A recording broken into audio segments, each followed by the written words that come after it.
Overlanding is long-distance, self-reliant travel. In recent years, it has grown massively into a form of recreation where the goal is the experience of the journey, not the destination. But there are dozens of historical overland routes across the US where adventurous pioneers traveled to claim land and connect civilization.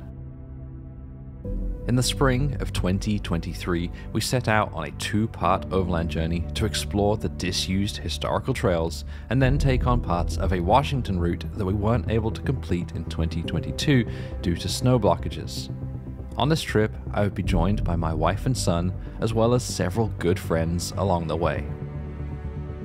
The first leg of the trip would take us over 500 miles of challenging terrain on the historic Pony Express overland route.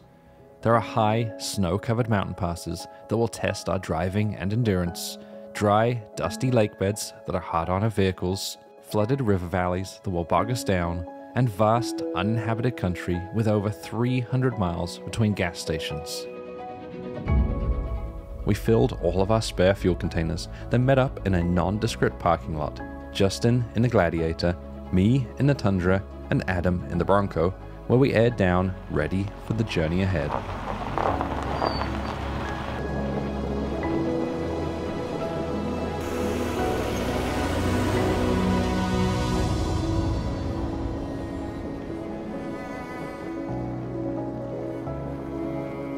I just can't believe how green it is. I've never seen so much color out here.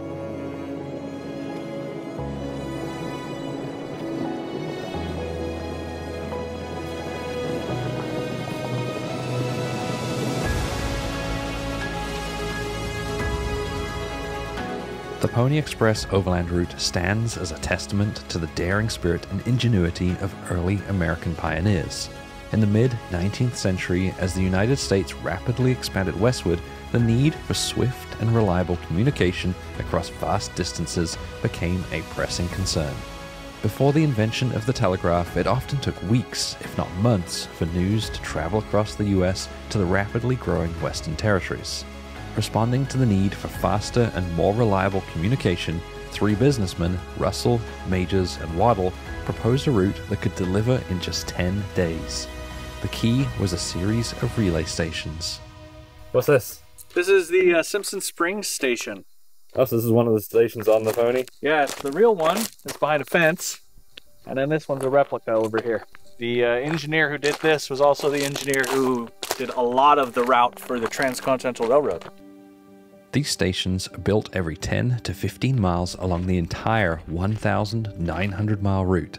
Because they were made from locally available materials scrounged from the land around them, no two stations are alike.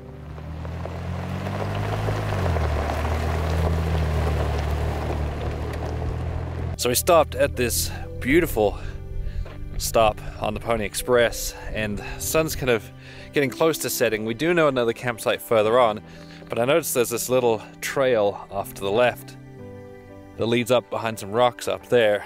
So we sent Adam up there since he's not doing the whole Pony Express, so he's got plenty of fuel. He's going to scout it out, and if it looks good, we'll head up there and have a view across this entire valley when we camp tonight. So there's a super cool little plateau up there that overlooks kind of this entire valley, and it could easily fit all three of us. I just know we got started late, so I do want to cover ground, but it's also, we've kind of given ourselves a day built in to make up that ground. I'm okay with whatever. Let's try it. Let's drive up there. Okay. Let's go waste some fuel. Let's do it. Yeah, I like this. This is cool.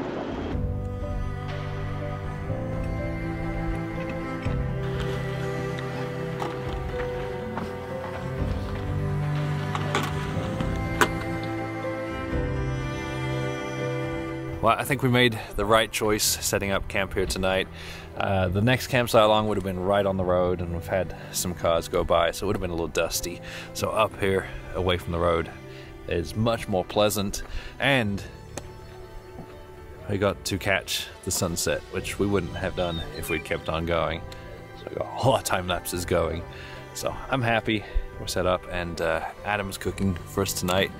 We have burgers, bacon cheddar burgers.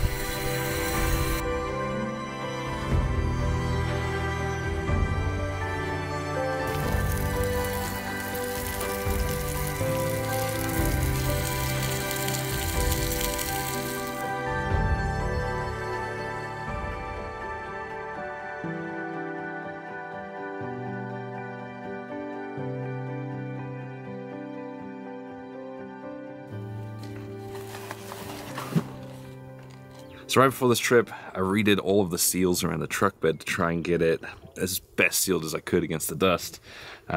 So this morning I made some adjustments because some did get in.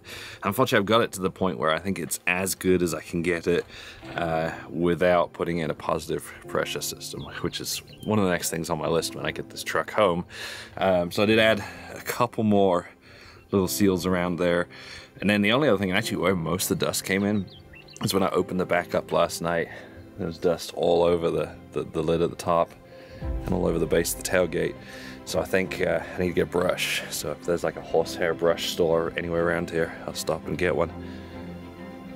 Odds not looking good.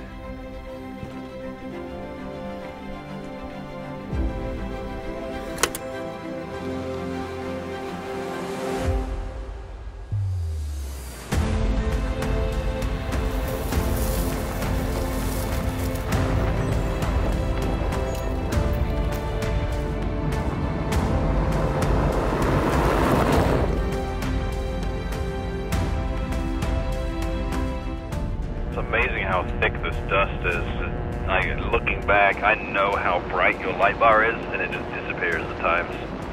Usually when I do these trips with Justin, it's really windy. He's cursed for some reason. But now that we can actually do with some wind, there's not a breath of air. So that dust is just hanging in the road behind me to the point where they can't see much, even though they're hanging way back there.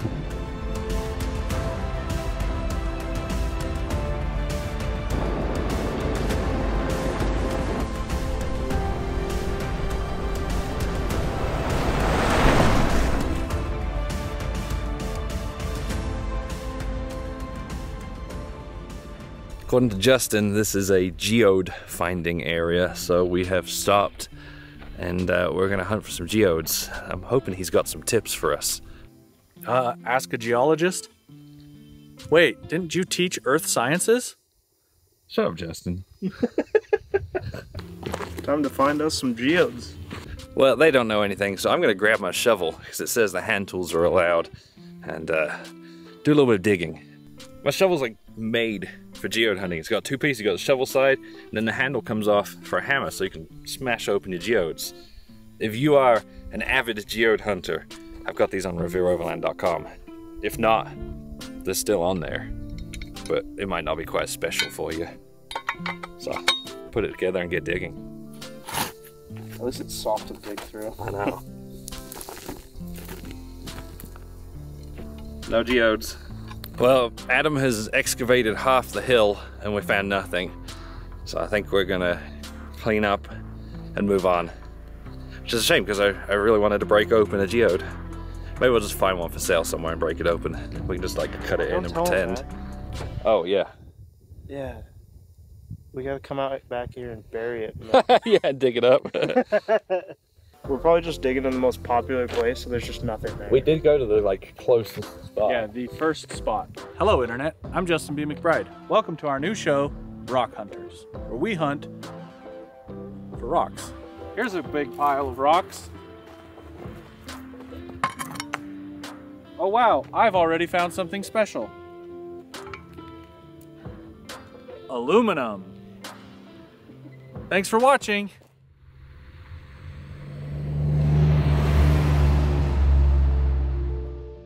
The entire Pony Express route was organized and set up in just 2 months during the winter of 1860.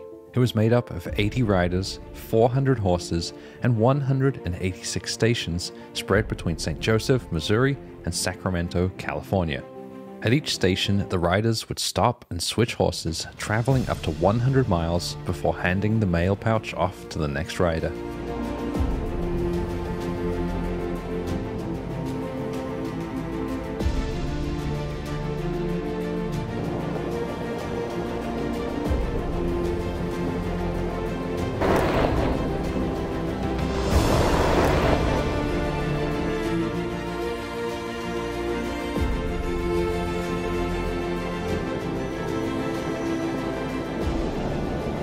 So I have Starlink going on my roof at the moment, and I guess I got close enough to Justin. His wife was able to call him, so now it's rolling down the road slowly with me really close to him so that they can talk.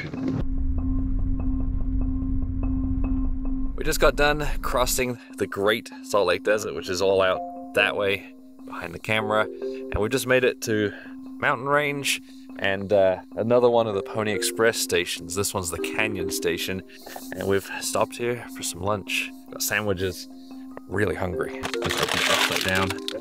I'm gonna have that one too. Justin? Upside down Tillamook, please. All right.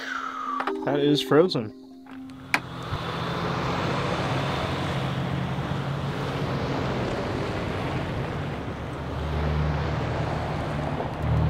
So we've just reached the highway, and this is where Adam is going to leave us. He has to go north to go back to Salt Lake City. He's got stuff to do. He's got orders to ship out for his company, Trailrex, and so he's over there just airing up. He's actually borrowing air from Justin because he hasn't put a compressor in his new Bronco yet. So as soon as he's done, he's going that way. Justin and I going south to continue on the Pony Express. All right, later, guys. See ya.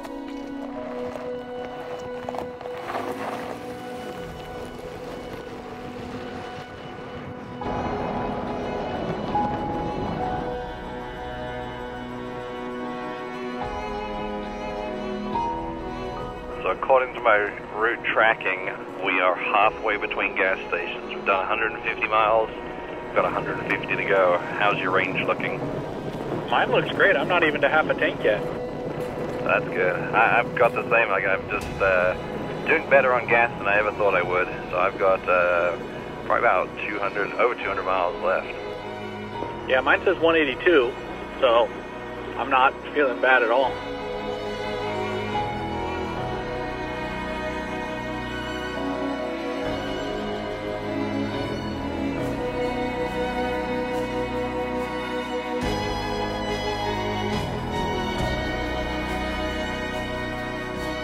Nevada is home to an estimated 47,000 wild horses. Initially, they were brought here by early Spanish explorers, but the horses are now a symbol of the untamed and wild American West.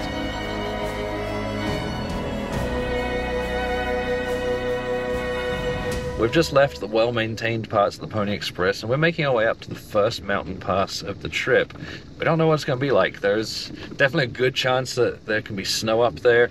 Looking ahead of me, the top of the mountain, which is 8,600 feet, it's covered in snow, and I can see that it makes its way down the north-facing slopes. And actually, even around us, there's a hill off to my left that's basically the same height as us, and it has a couple of patches of lingering snow on the north side. So there is a good chance that we'll run into some, but a lot of it depends on where this road is. If it's on a south-facing slope, I think we'll be okay. If it's on a north-facing slope, we may have to turn around, detour.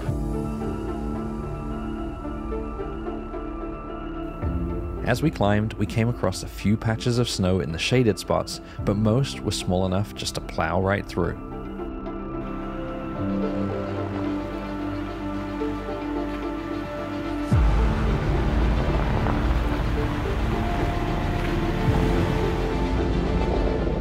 I see a bigger snowbank. What are you thinking? Yeah, that's not so bad. We can just truck through that.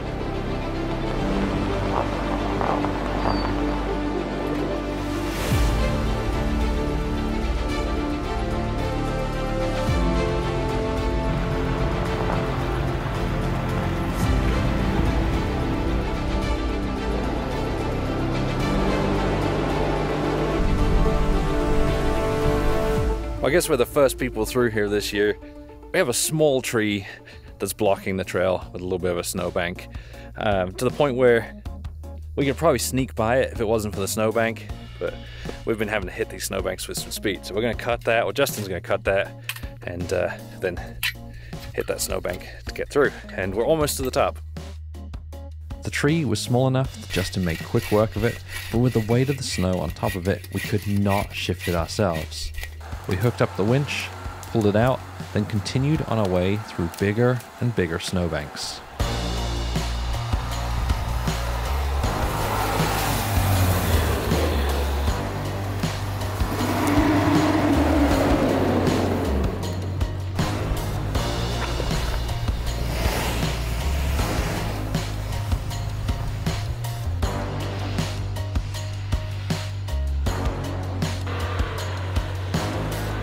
Easy, yeah.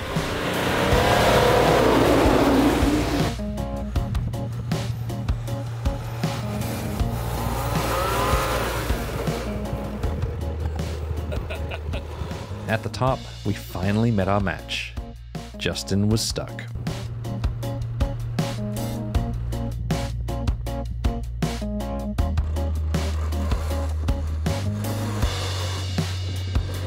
Alright, coming through.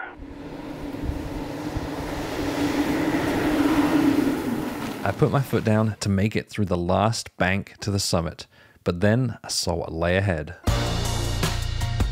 It's completely covered. This next stretch looks really gnarly. The snow completely covered the road as far as we could see. Since it was downhill, we thought that we could make it, so decided to give it a go. Okay, do you want me to hang back while you go through just in case? Yeah, I would say don't follow me through.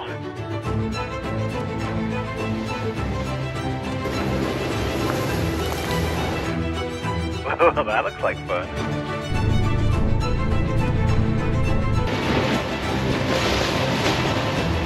Jeez, that's a long stretch.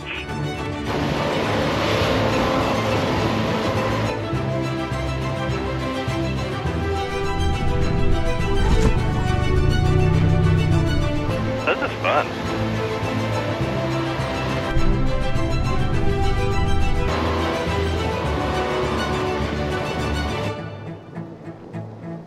We have to remember, too, that the Eastern Sierras had one weekend where they got 100 inches in a weekend.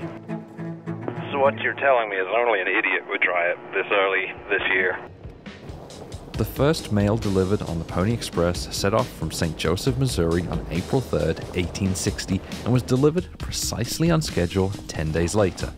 In the pouch were 49 letters, which were incredibly expensive to send via the Pony Express, up to 250 times more expensive than traditional mail.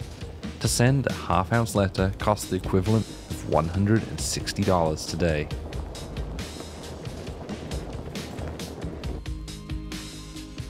So we just made it over the pass, and there is a truck stop the other side. So we're going to fill up now.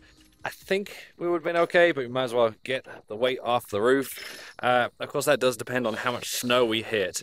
I was getting 15.5 miles per gallon before we hit that snow, and now my average, after just one pass, is now to 11 miles per gallon.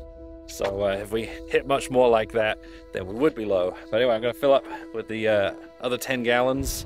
And hopefully it'll be plenty.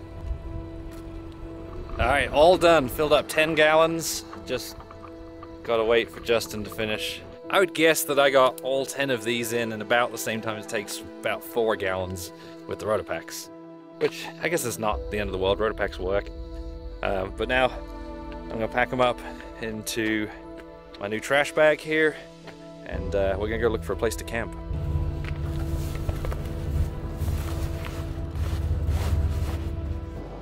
I am back up to 293 miles range, plus, you know, the extra 6 gallons that Toyota likes to have in reserve. We were in a section of trail that followed valleys and low passes, so we're expecting an easy drive with no problems. Unfortunately, Justin's Jeep decided to start doing Jeep things to make up for it. What's going on? Oh, I've got single-digit fuel economy right now, which is not like a diesel. So I'm assuming my air filter is probably just super nasty. So grabbed a 10 mil and we're gonna see if I can't give this a looking at. Ooh. Yeah. The filter was completely clogged with dust. His diesel engine only has one small air intake, and apparently it's sensitive to airflow issues. Well, hopefully that helps. They took a lot of dust out of it. So now we're going to continue and look for a place for camp tonight. We've been looking basically since we left that truck stop, and the whole way the trail's been a lot like this, just narrow, trees either side, and I haven't actually seen a lot of places to pull off and camp. So hopefully we find something soon, because the sun's just about to set. Dude, do you see all these elk up here?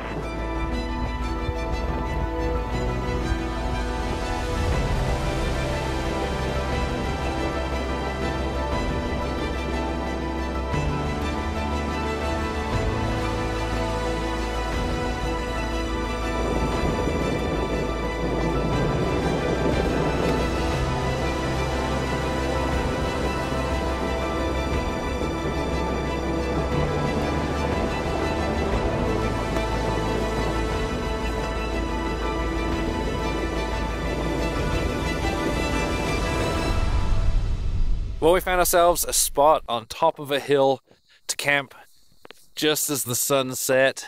So a really great view out that way. A little bit breezy because we're at the top of this hill, but I still think it's a good spot.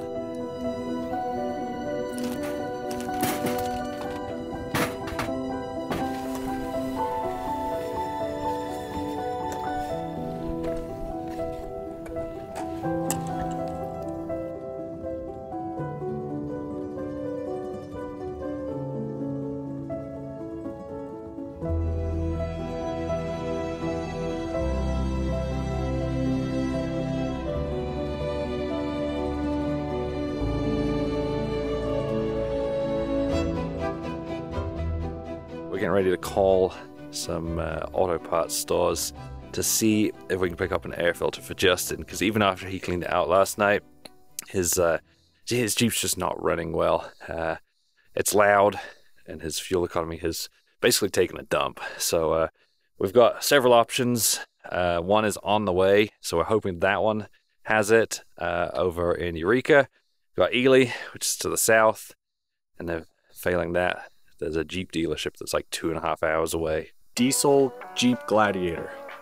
Does it come with a diesel motor? Yeah, it does come with a diesel motor.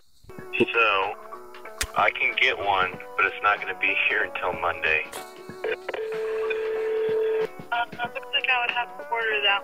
So after calling around, it looks like the Jeep dealership is our only option. So it's in Wendover on I-80, basically right on the Nevada-Utah border.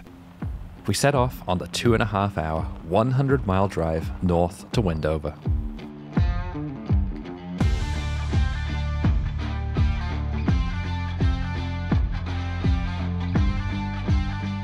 Two and a half hours later, we realized that there isn't actually a Jeep dealer in Wendover, and none of the parts stores had a filter either.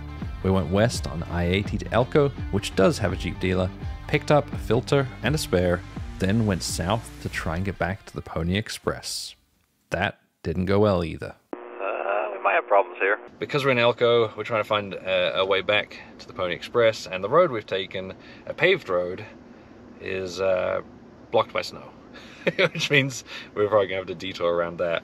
But I'm gonna try and bulldoze my way through. I don't think it's gonna work, but I'm gonna try it anyway.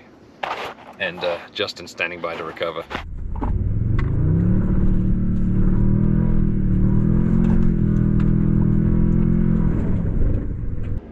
Help, I'm stuck. Alright, let's see what he wants to do. Okay, so maybe I was being a little bit optimistic because it's definitely deeper than the truck. I actually think that hitting it with some speed was the wrong idea. This snow out here is so icy. I probably, if I'd aired down and crawled really slow, probably could have made it over the top. But I went with the power option and it didn't work out.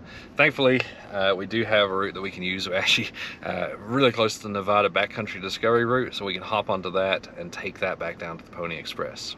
Okay, there's tension. Start to chug slowly backwards. Okay, I think you're free. I think so, thank you. On our way back down the pass, we took a couple of side roads in search of a spot to camp. I may have found us a spot.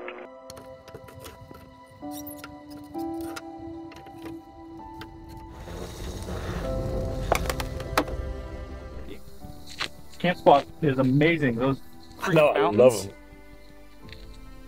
Hear all that snow runoff though? We have found ourselves a beautiful spot to camp for the night. We're actually just like 2 miles down from where the road was blocked. Just noticed this little trail going off to the right. Decided to come up here to investigate and came across these views and found ourselves a nice level patch at the end of one of the roads. I couldn't ask for a better spot.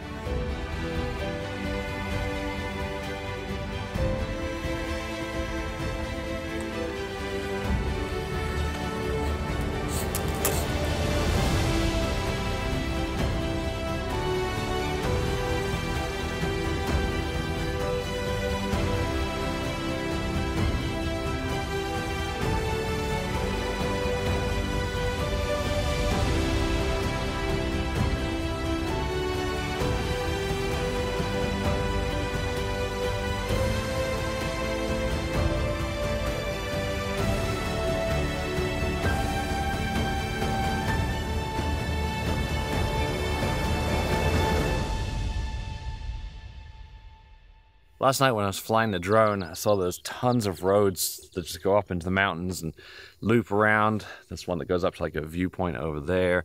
Ones that end up in the rocks up in that direction. I was looking at them on the map, and this looks like an amazing place to just come up and explore for probably a couple of days, especially up over there in the snowy area. Probably when it's a little bit less snowy, because you probably run into snow pretty quickly.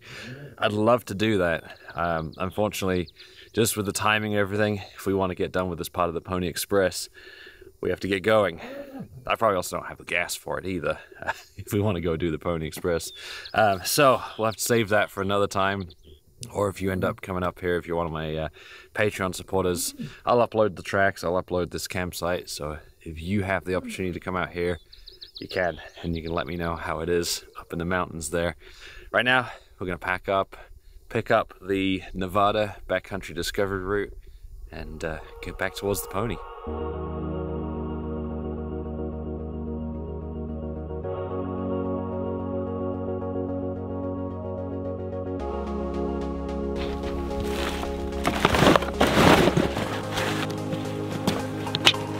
Done.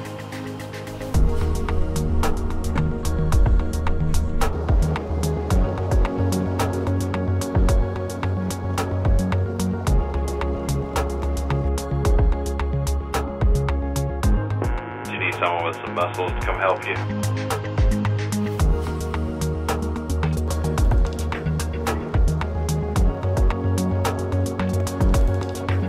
The route initially started off in good shape, but about 30 minutes in, we came across a flood and a washout. This looks pretty washed out from above. There's not much road left there, and there's a huge washout. Well, this is really frustrating. Once again, our road is blocked. There is currently a flood watch for the center of Nevada here, even though we've had blue skies for days and not a drop of rain. And the reason for it is this is really one of the first hot weeks, especially with warm overnight temperatures where it has stayed significantly above freezing overnight. So there's a lot of snowmelt coming off the mountains all around that way, but the ones behind me over there. And it's all making its way down into the valleys here. And as a result, this road is flooded to the point where there's fairly significant creek going through the center of it further up, and it is really, really sticky mud, very, very silty. I walked up to kind of scout it out and see if we can make it through, put my foot on it and just immediately sunk in, and it continues that way over the other side for about a quarter of a mile as well. So I think we're gonna have to turn around again. We're blocked again. Snow up on the mountain, mud and water down here. So we're going to backtrack. There's one more way through that is a possibility.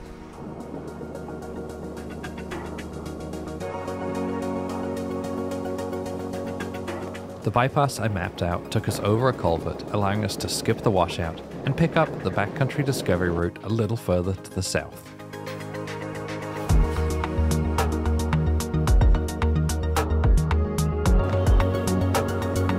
Trail smells amazing. Yeah, all this brush here, as soon as you disturb it, it kicks up a ton of smell.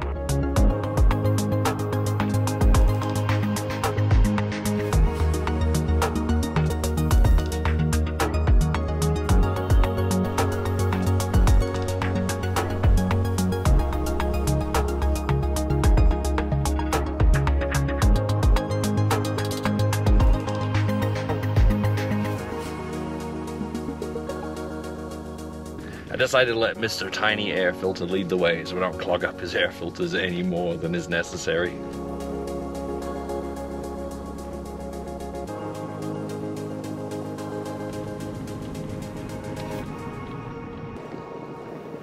We followed the BDR, but kept coming across more and more muddy spots. They started out with a light, muddy layer on top of the road, but progressed into sitting water, then patches of sloppy mud.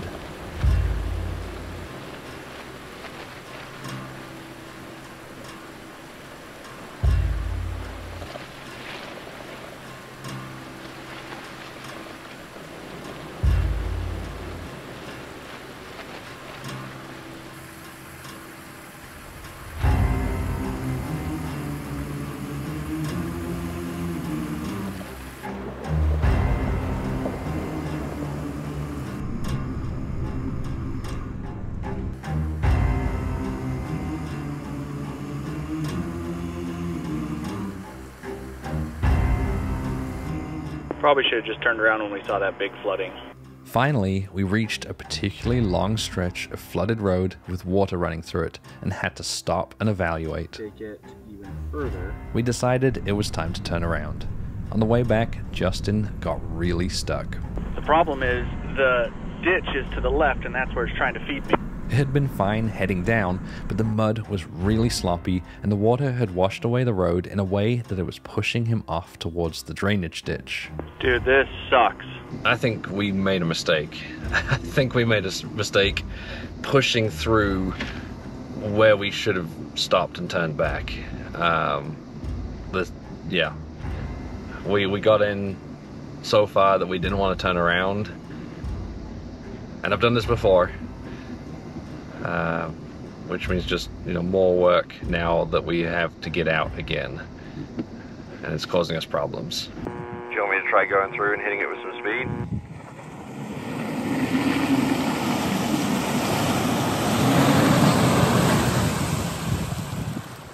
It turns out that brute force and ignorance was the solution. Just send it, right? Do you want to pull forward like Yeah. here? Yeah. Now I got video, you come through. Okay, I'm just gonna send it like you did. It's quite possible that Justin hit it with even more force than I did.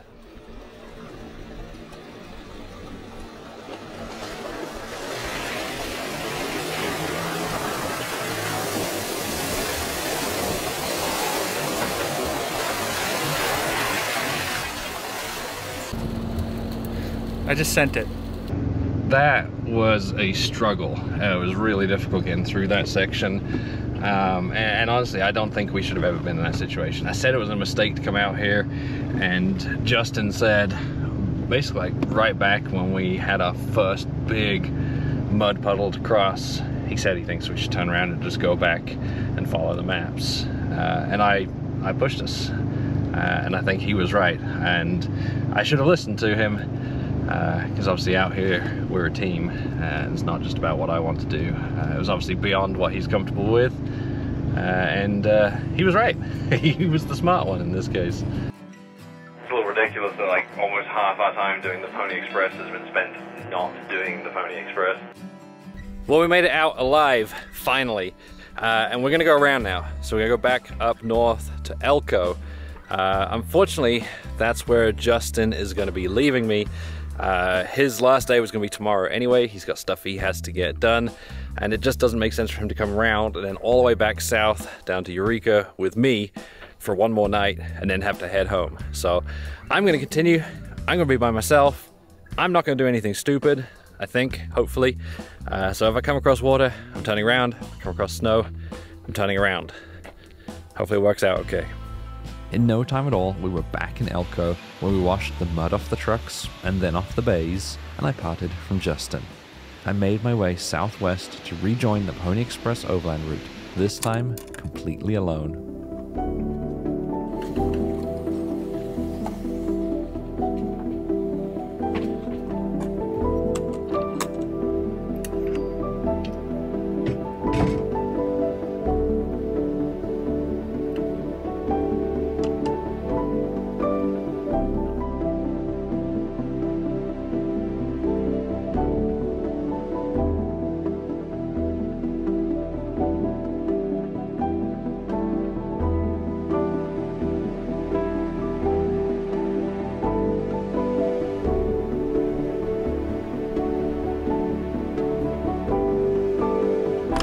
So this morning, I'm not actually going to follow the exact Pony Express route that Justin published, because that goes up and over a mountain pass, which I can see from here is snowy. Instead, I'm going to take one of the alternative branches of the Pony Express, which travels along a more maintained road. It still goes over a mountain pass, because that's, well, you have to go through mountain passes to get through this area, but it is more of a maintained road, so I'm hoping since it's a little bit wider, a little bit more exposed to the sun, that it will also be a little bit clearer.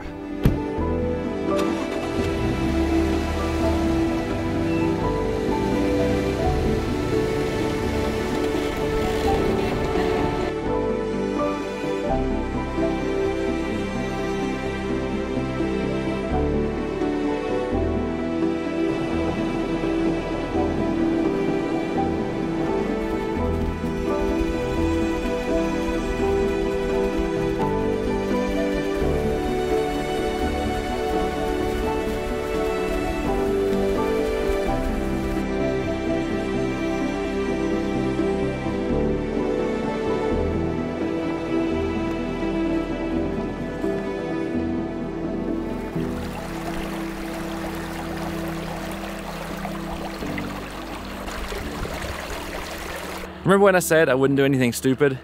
I'm trying to decide, is this stupid to cross this? Like, I feel like I can make it. If there was someone else with me, I wouldn't have even stopped. I would have just gone straight through.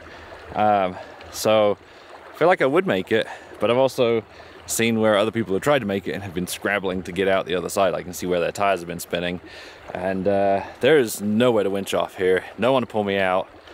And there's a good chance, looking at those mountains, that there is snow up there anyway on this road, because it's not quite as maintained as it looked on the map.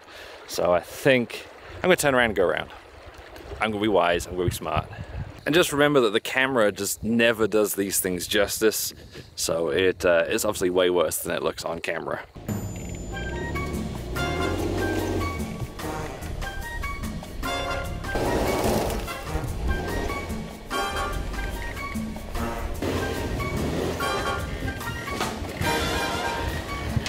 I felt like I was in that scene in Austin Powers where he's trying to turn around in the hallway.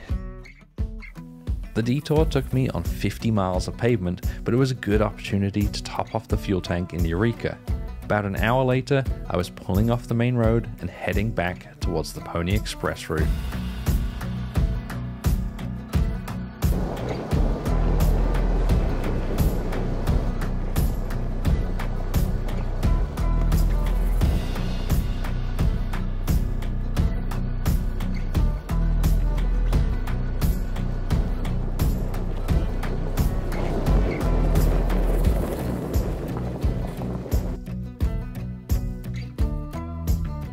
Over my shoulder is the Pony Express, and I'm not taking it. As I was driving out here on this maintained road, I was looking off to the side, and it's just really marshy, really flooded from the record snowfall I've had this year and the hot weather we've had lately. And I told myself, unless the Pony Express is as well maintained, I'm not going to do it. Get here, I fly the drone out, and it is flooded. So I'm going to backtrack to the highway and follow some of the Pony Express auto route, and hopefully pick up some of the more maintained parts of the Pony Express further on. Back on the highway, I went west along US 50, known as the loneliest road in America, through the flooded desert, over the mountains, past Austin, and picked up the Pony Express trail again after the Toyabe mountain range.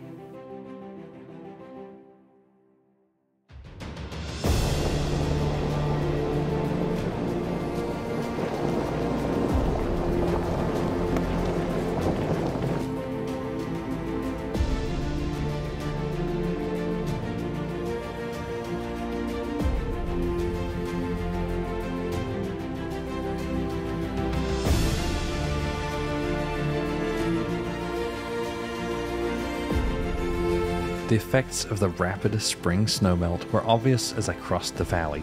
The usually dry playa was flooded with a huge lake, and water was pouring across the road in several places.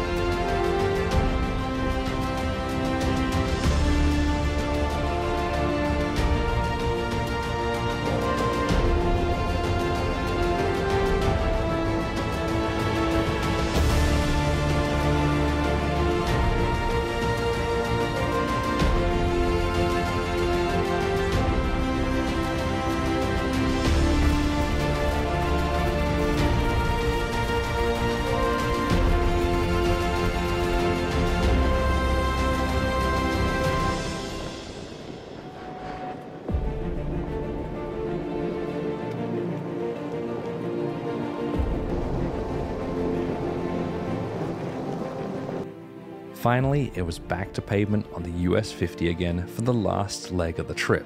Here, the highway follows the old overland mail route west to Fallon. I had one more stop to make at the Sand Springs station.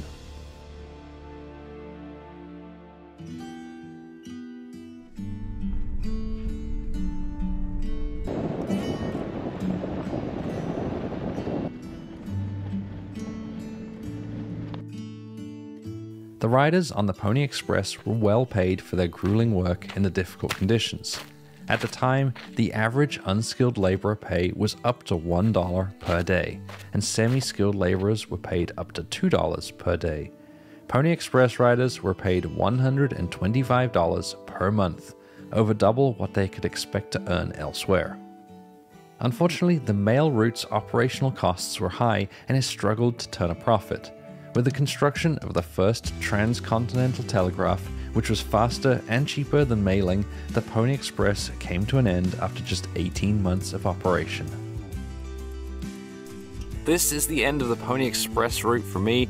The actual riders would have had another 220 miles to go to get to Sacramento, California, but it's mostly paved roads that I don't particularly want to drive, and I'm out of time because I need to head south to pick up my wife and my kid.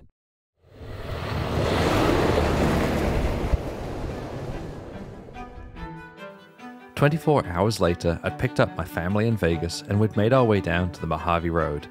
The road is one of the few remaining pioneer routes across the West that mostly remains in its original condition. The 150-mile drive is a must for any adventurous off-roader with its incredible scenery, interesting fauna and flora, golden sunsets, and quirky attractions along the way.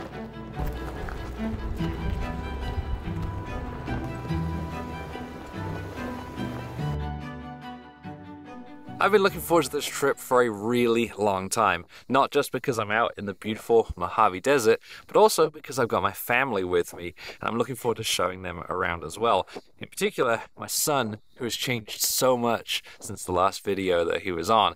He's now really chatty, really aware of the world, and he loves looking at things, touching things, and listening to things, so I can't wait to show him the desert.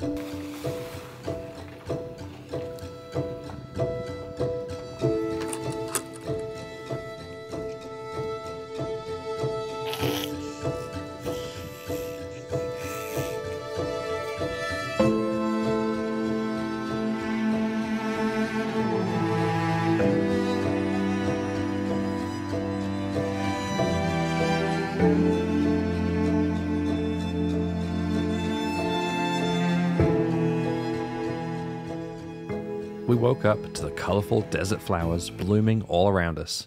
I'd never seen the desert like I did on this trip, with splashes of color scattered in every direction. We're excited to see more, including the famous Joshua trees, so packed up, ready to head west on the Mojave Road.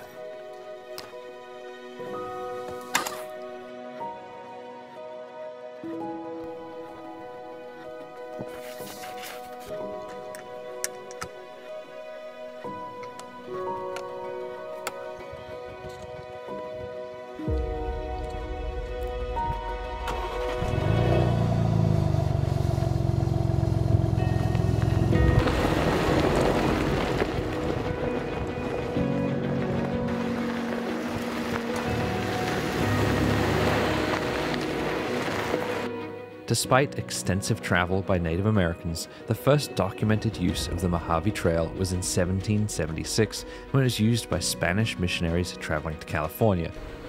For decades after, it was used by traders and settlers, becoming known as the Mojave Road Wagon Trail in 1858, following the Mexican-American War after the land was ceded by Mexico.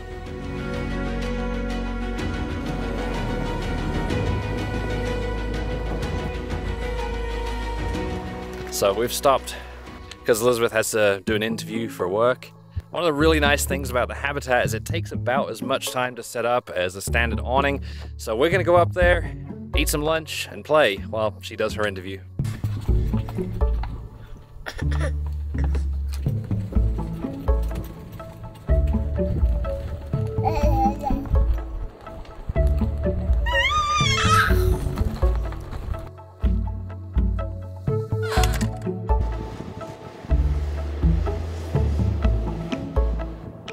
Along the road are a number of small attractions left by visitors over the years that have developed into traditions that are upheld by people passing through.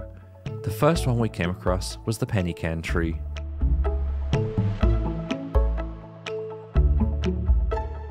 Some say it's good luck to add a penny to the can.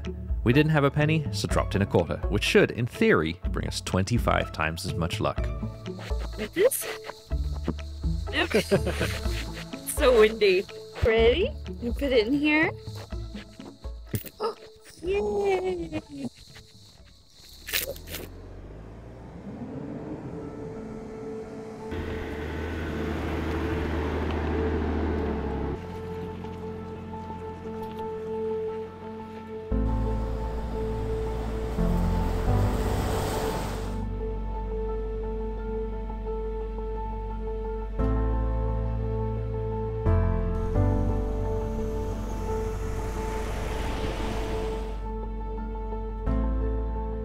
Most of the road was in excellent shape, but shortly after crossing Cedar Canyon Road for the first time, we came across some deep and challenging moguls on a slope so steep that I couldn't stop to get out and check.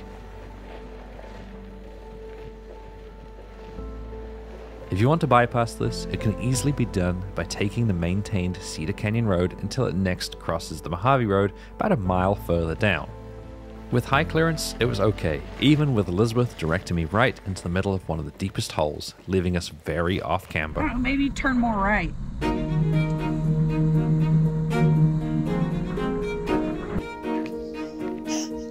A short distance further is the Rock House. It was built in 1929 by a World War I veteran who'd suffered a poison gas attack during the war. He'd been told that he only had a short time to live, so had moved to the desert for its dry air. It paid off, and he lived out of the remote house for another 25 years.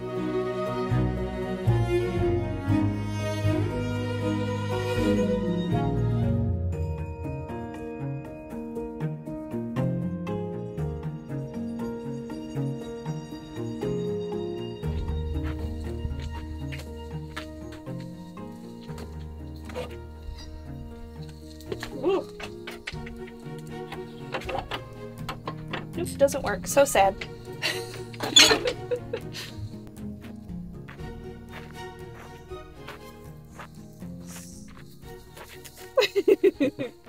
The route of the Mojave Road is dictated by springs such as the one by Rock House. Water is a precious resource in the desert and can be found roughly every 20 to 30 miles along the trail.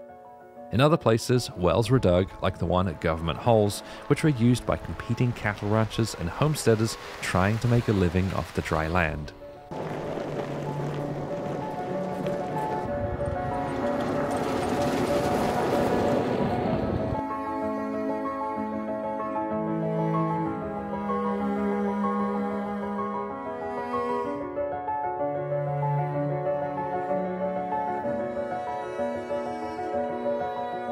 We just stumbled upon this beautiful campsite completely by chance. We're driving down the road, I had Onyx open to the satellite view and noticed a little road going off to the side that had a couple of open spots on the satellite image. Come down here and find out it's 2 designated campsites with just incredible views across the valley behind me over to some sand dunes. So I really like this spot. So we're gonna set up here and do some work. So thank goodness for Starlink. It's been working really well on this trip. Elizabeth does stuff with data that I don't really understand. And of course I've got some YouTube videos to edit and upload. If you're not already subscribed to the channel, you should definitely subscribe. It's my goal to make it to 100,000 subscribers by the end of the year. And right now, only 10 to 15% of my viewers are actually subscribed. So if you're not already, I'd love to have you. Plus, if you are enjoying this video, I'm making a lot more like it.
I'm really glad that I've got this trash caddy from iCamper on this trip, because someone has been producing some real stinkers. And usually you put the trash bag in the floor of the vehicle. Not anymore. So this thing came in the day before I left to come out on this trip. I'm really glad that I've got it. I feel like this one's a good compromise between price point and durability. I've had a couple of cheap ones before, including one that was shredded after just one trip on the highway. I did also have the trash roo, lasted a little bit longer than that. But this one, you know, pretty durable. Straps onto the spare tire really well so it doesn't sag like the trash roo does. If you want one of these, they're from iCamper, but we've got them along with a bunch of other iCamper stuff on my website at revereoverland.com, and I'll put a link to this one in the description. So now that we're done packing up, we can continue along the Mojave Road, and we have some really cool points of interest to see today.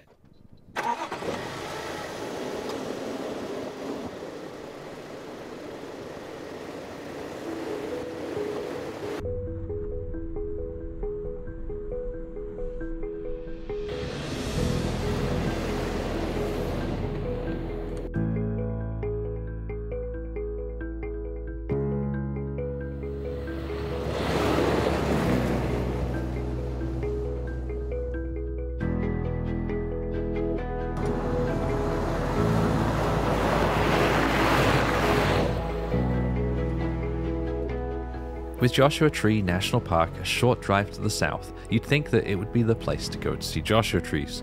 But the Mojave National Preserve actually has better concentrations of the trees as you enter higher elevations.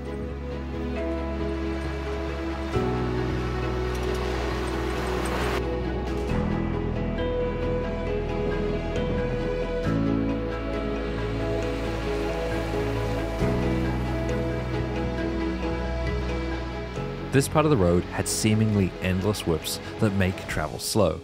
Of course, we still had it easy compared to the early travelers who chose this path due to the relatively mild climates, no snow in the winter, and better access to water. Despite being a great route for them, crossing the Mojave Road was often a dangerous task. The hostilities between the native Mojave people and the settlers triggered the Mojave War. Some of the warriors employed guerrilla warfare by raiding, then fading into the desert. The American army was forced to establish a presence in the area to protect the settlers by building several forts across the desert.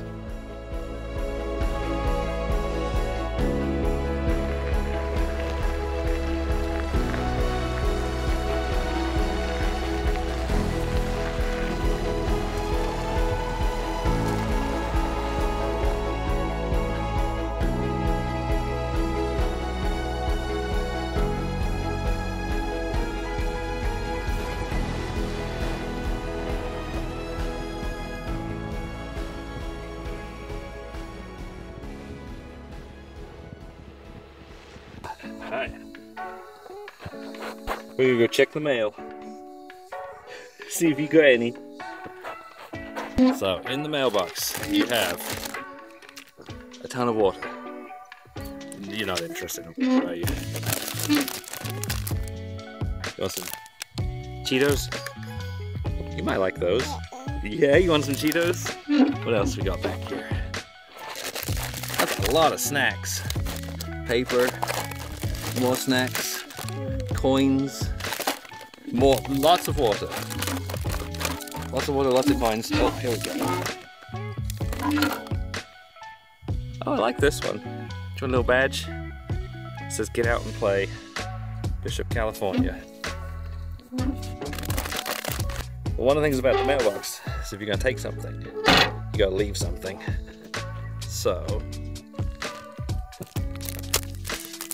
I'll leave some patches. You take that. Yeah, you hold that. There you go. You put it in there.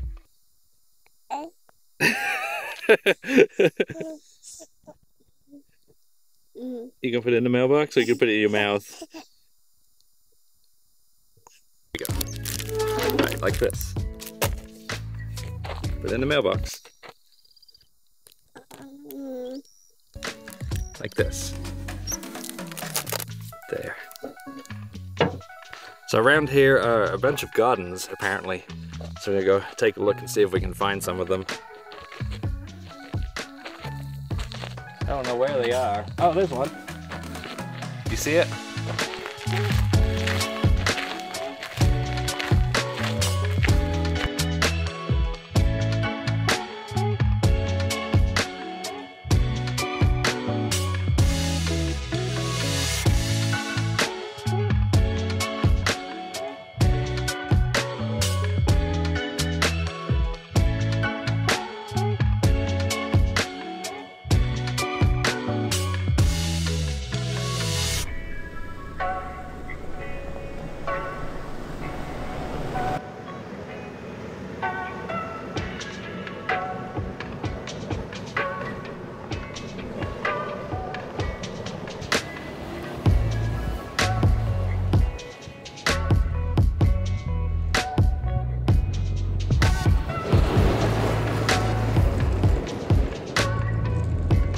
we made it out to the lava tubes, so we're gonna take him up and somehow squeeze in with him on my back. This is ominous. It's a lava tube, I'm assuming. That's the entrance. Is it really? Yeah, after you. No, it is not. I'm not getting in there.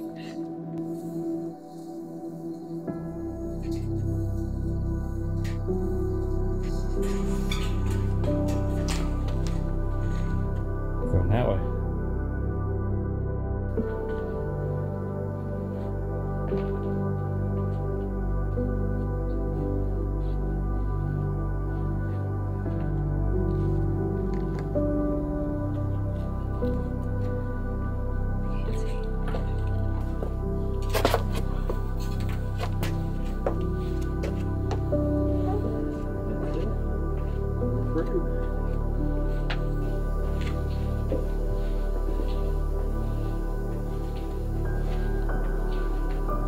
Peekaboo. Hi. Peekaboo.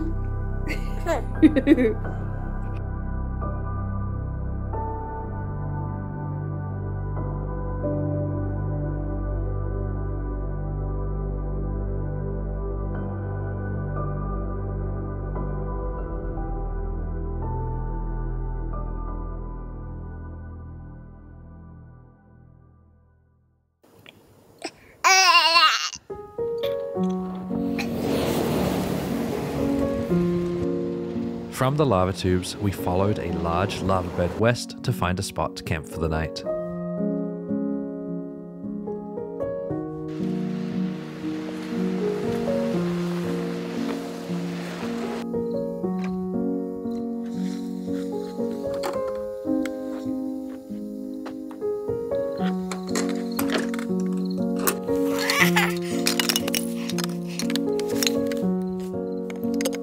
We found ourselves a beautiful campsite in a lava flow just off the Mojave Road, and I am still in the Mojave National Preserve. And some of you might be wondering how I'm able to do that, since this is a commercial film. You know, it's on YouTube, it's monetized, I've got affiliate links, and I am filming in land that is managed by the National Park Service. Well, I did email them asking about permits, and they told me that I don't need a film permit because even though I am filming commercially, my filming does not have the potential to impact park resources and visitors beyond what occurs from normal visitor use of park areas.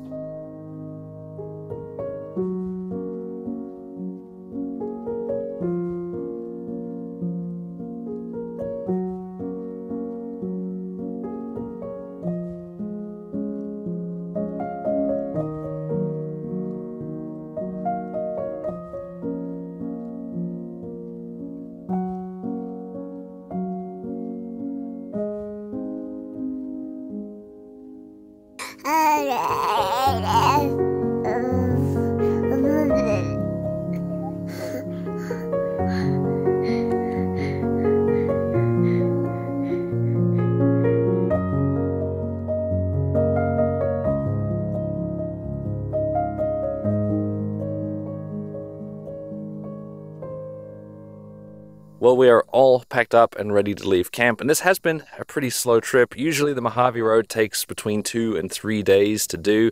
Obviously we've been much slower than that because Elizabeth's been working and we've been taking care of a baby. But today is Saturday, so we should be able to make some pretty good progress.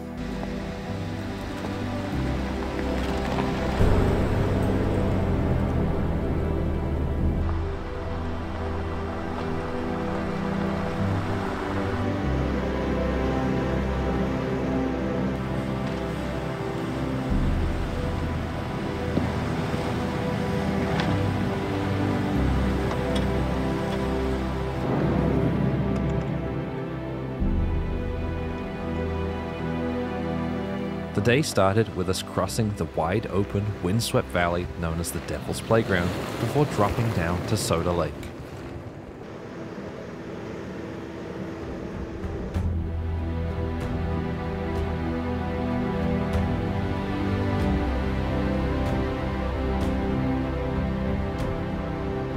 The Mojave River has no outlet. Instead, it drains into Soda Lake. The river brings in minerals that are deposited as the river water dries. Even in the summer, the lake bed is very soft, so you need to stick to the road. In wet years, water from the river spreads out across the playa under the surface, creating a sticky mess that cannot be driven across.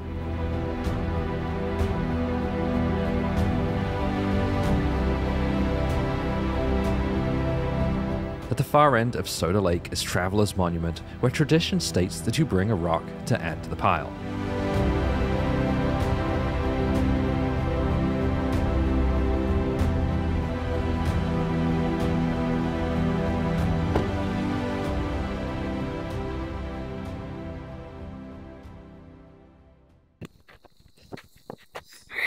Ready? Here's your rock. Can you hold it? Ready? Say wee. While you're there, make sure you read the commemorative plaque at the top. That's awesome.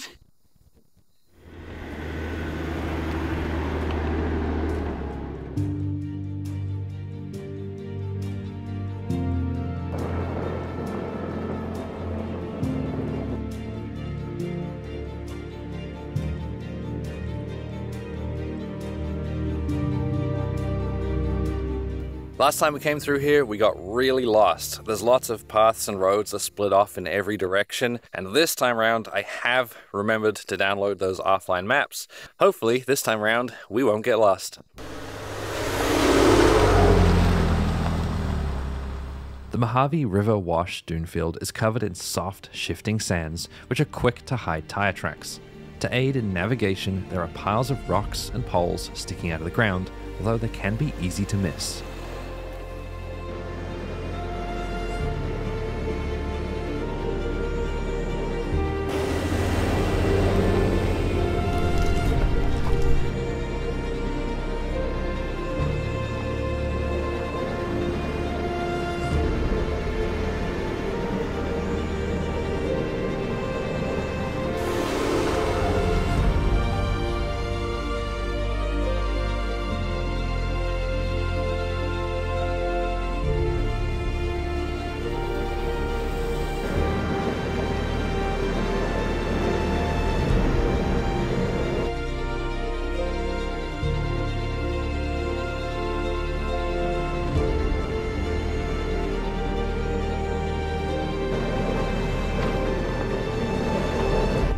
At the far end of the wash, you cross under the railroad and enter Afton Canyon, where you'll find a short hike to Spooky Canyon.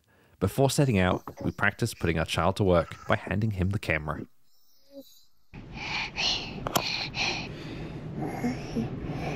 There's definitely room for improvement, so we'll keep working on it.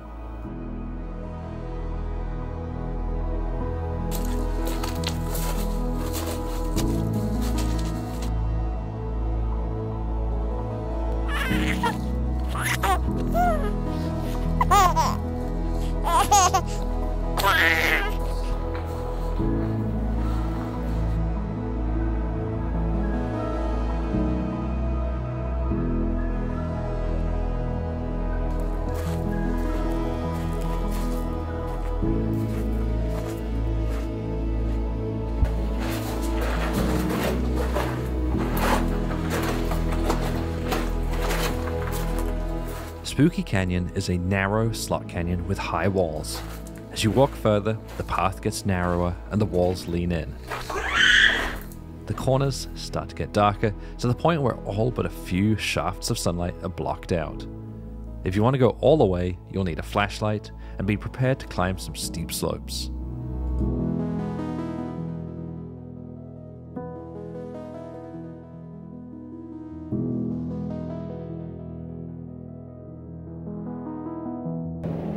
As you head west along Afton Canyon, you'll start to see water from the Mojave River.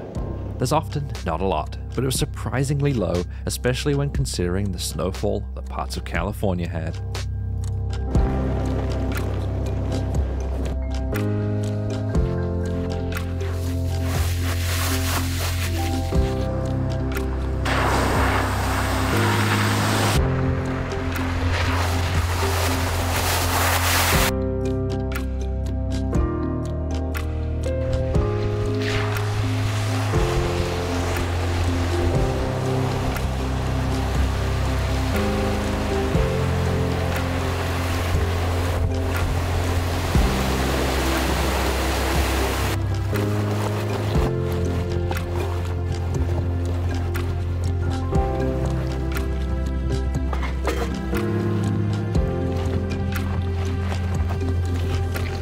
Well, we made it back to the interstate and we're getting ready to head west looking for a campground with showers and laundry facilities because I need a proper wash and I need to wash my clothes as well. I'm completely out as of this morning and we need to wash some of the baby stuff as well.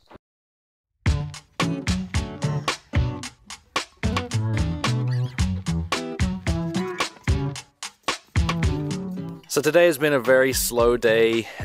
Got started late, did laundry, resupplied, and then really slowly made our way down to Gold Camp Road or Old Dale Road. And we're just off it now at a beautiful little campsite that we found. If you do end up coming out here, you're one of my Patreon subscribers and you follow the tracks or the waypoints that I share, be careful because someone has been burning pallets out here, so I've left a bunch of nails. But they did also leave us a boomerang, which we're going to give a go. Let's try this way around. Oh, it's that way around.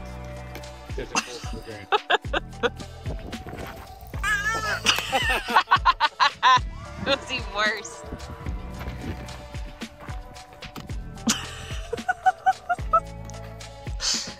All right, let me try.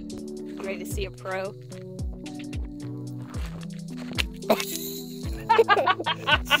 There's a baby right there. Okay, not that way anymore. All right, over here. All right, I'm in the safe zone. Round 2. I really thought I was gonna be good at it. So, who's better? Neither of us. No, who's better? Neither of us. Who's better? Excuse me, I saw the one where it bounced at your Okay, feet. well, at least mine flew. Did it? All right. Yes. Let's do it again. Still recording. Good.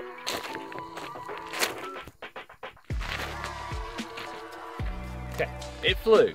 Yeah. It didn't come back, but it flew. Yeah. That's me shown. Okay, so neither of us are winning any prizes for that. I could take it in practice, but I think I'm just going to leave it here for the next person.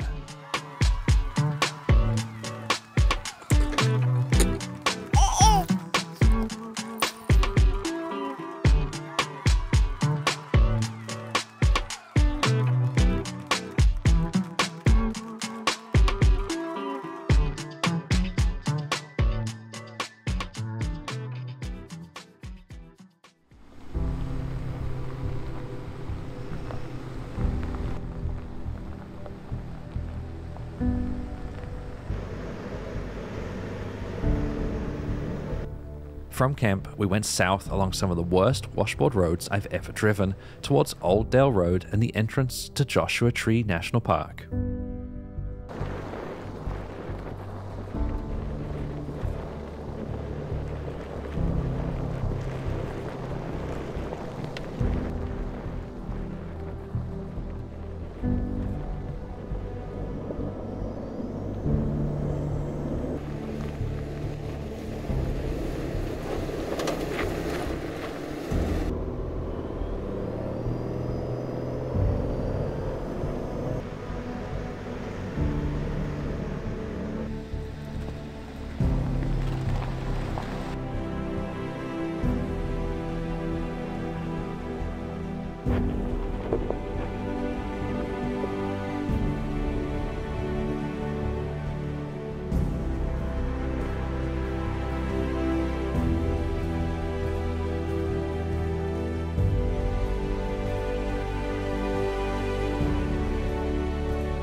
As we passed over the hills, the road became rough and rocky. There weren't any particularly challenging obstacles, and four-wheel drive probably isn't required for this road, but a high clearance is definitely needed to clear the rocks.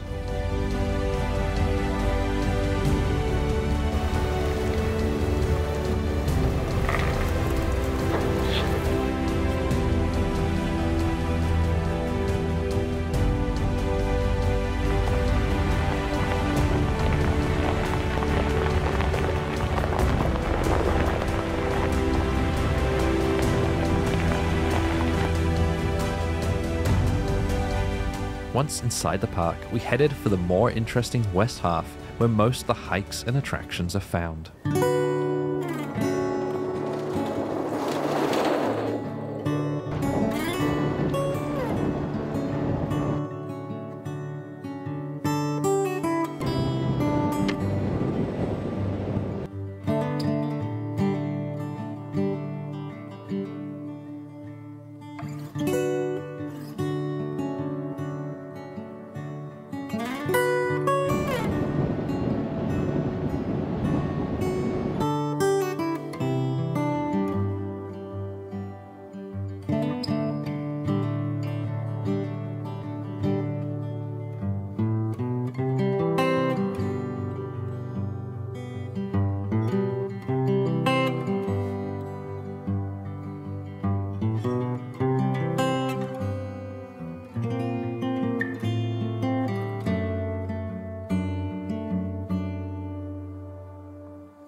If you end up camping at Joshua Tree, keep in mind it seems to be set up for tent camping.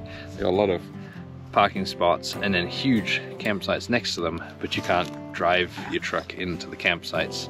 So we're kind of awkwardly parked, taking up 2 spots next to a huge campsite that we're using a tiny corner of, the tiny shaded corner of.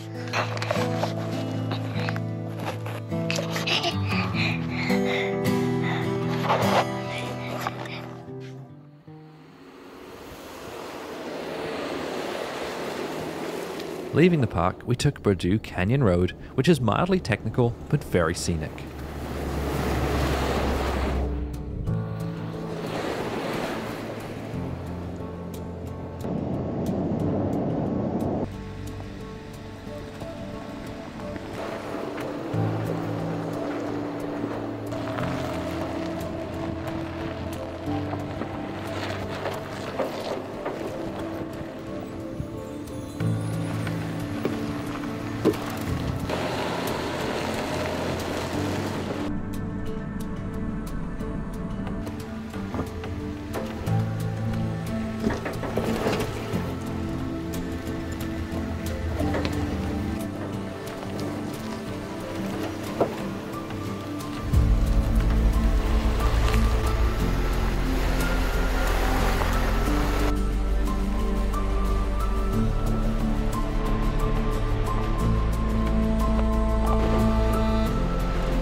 Now that we're out of the canyon, this is the end of our Mojave Desert part of the trip.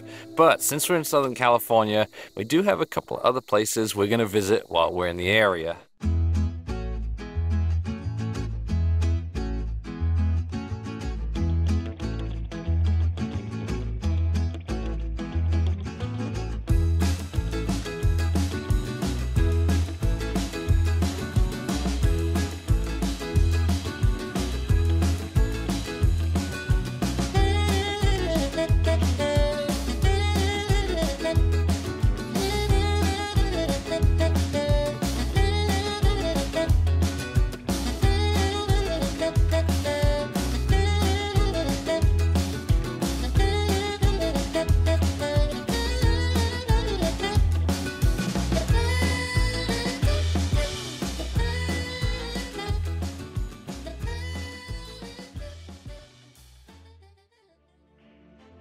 A few days later, we were back out in the desert, this time at the edge of the Sonoran Desert in Arizona. Good morning from outside of Phoenix, Arizona, where it is approximately 1 billion degrees Fahrenheit and Celsius. It is stinking hot here. It is mid-May. We're getting ready to head up to Overland Expo West. Basically got about 2.5 days to get there. So we're starting here in Phoenix, and we're gonna make our way to Flagstaff using as many unpaved roads as possible. I've got my family with me, got Elizabeth and the baby, and we brought Sean from the Story Till Now along with us as well. What's our goal for today? Like, do we have any destination in mind, or are we just going as far as we can go? I think we'll just go as far as we can go. I've never actually been the way we're going, so I have no idea what it's going to be like, other than this one little section we're on now. The road we were starting on was one that I'd taken a couple of years ago, so I knew that it was a good one with fantastic views at the top. The rest of the planned route was all new though, and I was really looking forward to exploring different areas of Arizona.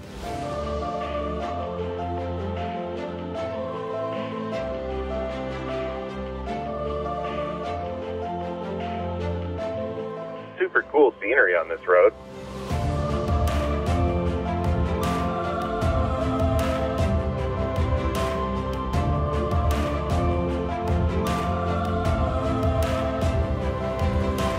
I think there's a snake in the trail ahead of us.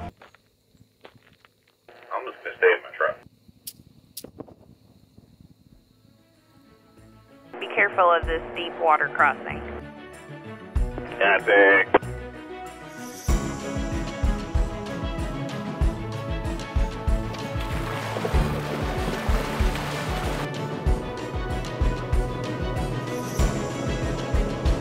This road just goes up and up forever.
What lake is that down there?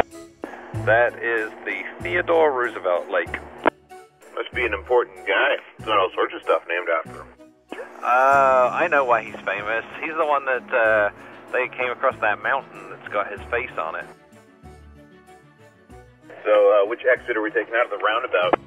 We admired the mountains and reservoir as we descended, but unfortunately, the rest of the day was about to be ruined. Hey, I think my drive shaft is broke. Things were not looking good.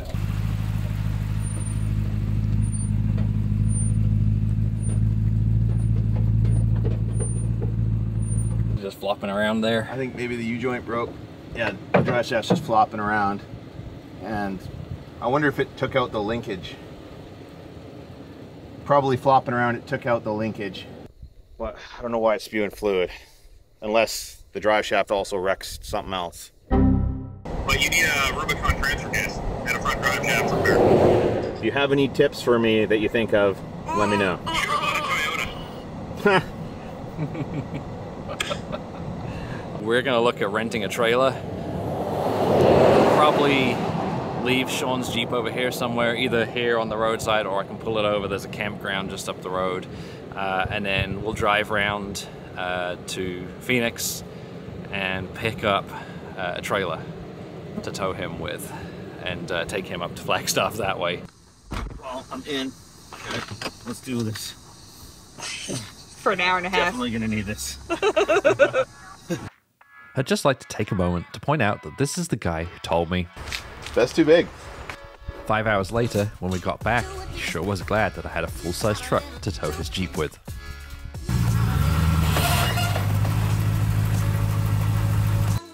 Loading it up was a struggle. Putting a 7-foot wide Jeep on a 7-foot wide trailer is tough at the best of times, but we found out that one of the ramps was missing. Not only that, but I wasn't able to spot.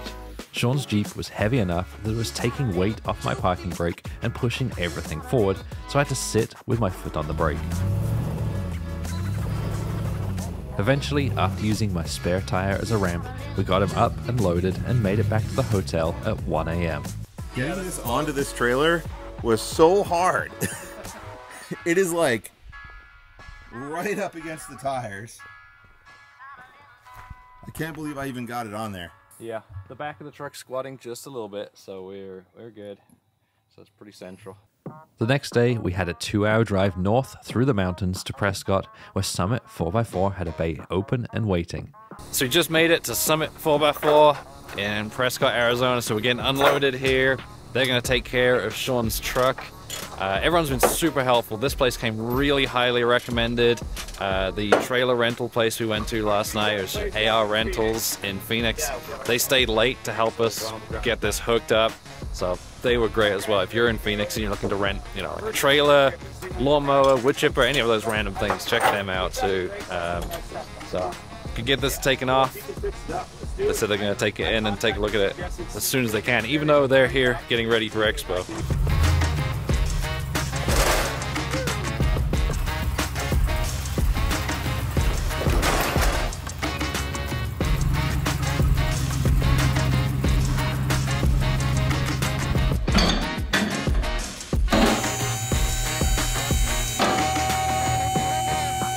Alright, definitely looks fixable, man. That's what I like to hear. Yeah, for sure. We'll get the case put on there, the drive shaft, and give it just a good once-over and get you back on the road, man. Appreciate it. While they were working on the Jeep, our friend Caleb took us on a tour of the Adventure Import Shop, where they have stacks and stacks of Maxtrax and a very special Jeep LJ. After that, we attended some expo where it rained, we saw a truck, and finally, the Jeep is fixed. Back on the road. Let's go wheel in. Let's go adventure. You want to go to camp at that Grand Canyon overlook I did a few weeks back, a couple of months back? Obviously. High five? High five? Yeah. So we're going to load back up and make up for some lost time by going out to a campsite that I visited a couple of months back and didn't get to stay at.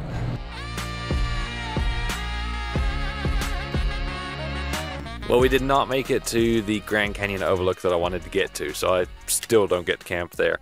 We made it to the trailhead, but it's getting late, and there's still a decent way to go. Baby's getting kind of tired. It's time to put him to bed. It's not fair to keep him up really late just because we want to get somewhere. So I found this okay spot, and it means that first thing tomorrow morning, we can go and we can video in the daylight. So I'll see you in the morning. So last night, while Sean and I were chatting, we saw this little mouse running around on the back of my truck, and I shut the tailgate, and it looked like it had kind of gone, and he thought he saw it running away. But at about 3 a.m., this little guy woke up screaming at the top of his lungs, and we could not get him settled down. And we noticed that he was bleeding. When I looked at his bed, that same mouse was sitting on his bed. So the poor guy has been attacked by a mouse. Thankfully, we got a little MyMedic kit in there, so we have some of those antibacterial wipes, antiseptic wipes. We're going to go head over to St. George and get it checked out, and then find a place to either camp or a hotel, so we can wash all of his bedding as well. We'll be back and we'll try again. The little guy ended up being put on antibiotics as a precaution, but it was time for us to fly home from Salt Lake City for a month to get some work done anyway. He healed quickly, and a month later, I picked up the truck and drove north.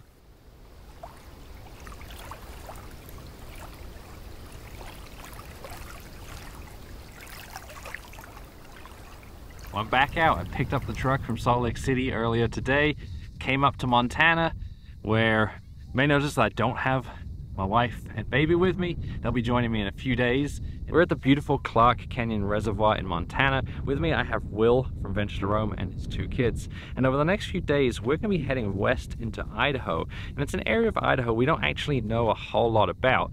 When you go to places like Colorado and Moab and places in Utah, you can search Google for trails and get tons of information on them.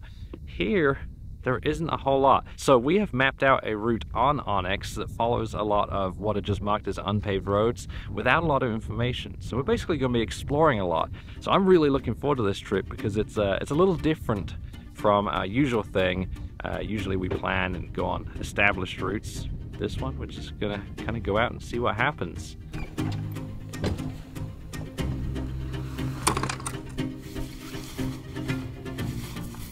The creation of this route was focused around the 3 parallel mountain ranges in Idaho's east, the Beaverhead Range, Lemhi Range, and finally the Lost River Range, which has some of Idaho's best scenery. Will and I had planned out the whole thing over video call using what we could find on the maps and the satellite view, since neither of us had any experience with the area. While on the maps, we noticed a ghost town just off to the north. We're both suckers for ghost towns, so our very first stop was at Bannock State Park. It looks like we're almost there, just maybe another, I don't know, mile or so. Yeah, I see the state park color on the map. Okay, so are you ready to go see this ghost town? No. No? I don't want What do you mean? Look how cool it is. Like, there's a whole main street and everything. No, I want to read. There's also dirt. Do you want to go look at some dirt? Let's go look at some dirt. As soon as we saw Bannock State Park, we knew that we were in for a treat. The town is centered around the main street, and not only are the buildings in fantastic condition, they're also full of old belongings from the townspeople.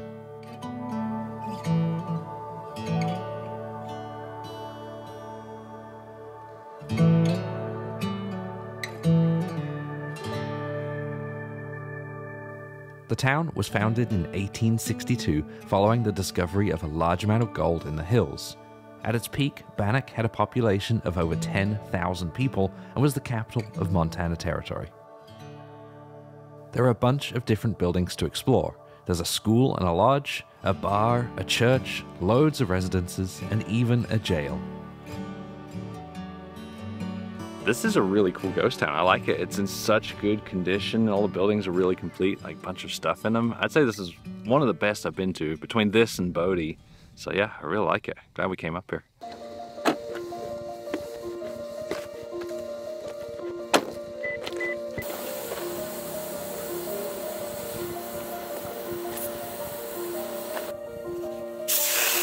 We just reached a sign that says rough road ahead as you get up over the mountain pass, so we decided that we would air down. Not strictly necessary since we're not doing anything technical, but just makes the ride a little bit nicer and helps prevent some wear and tear on some of the vehicle components, some of the suspension components. Despite the rough road sign, it was immediately obvious that this was a very well-maintained, unpaved road. I don't think airing down was necessary. This road is not even remotely rough.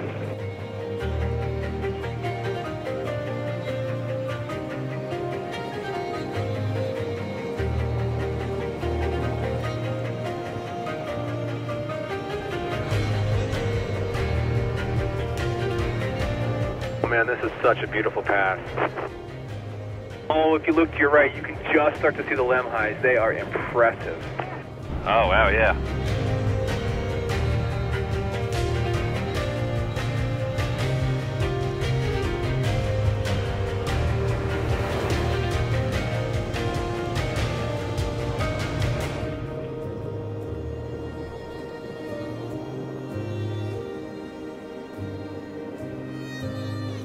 We came out of the Beaverhead Mountains into Ledor, where we stopped to top off on gas.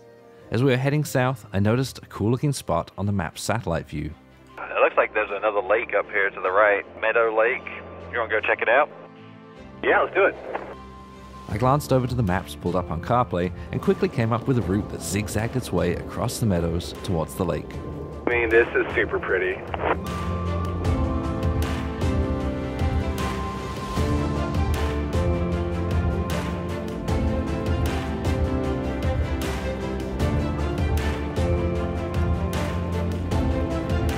turned out that my on-the-fly route planning wasn't the most efficient way to go, but we eventually ended up on the main road into the mountains.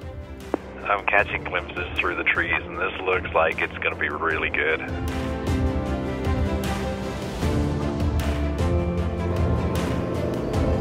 Looks like you have to hike in. No! So it looks like this little detour might be worth it. We haven't made it to the lake yet because it's gated. It's about a half-mile walk. You can tell that actually, no, it's the altitude. I'm not out of shape. I'm a perfect specimen of physical fitness. Right, guys? Yeah. You guys you're all out of breath as well because of the altitude, right? What are you talking about? It's the altitude.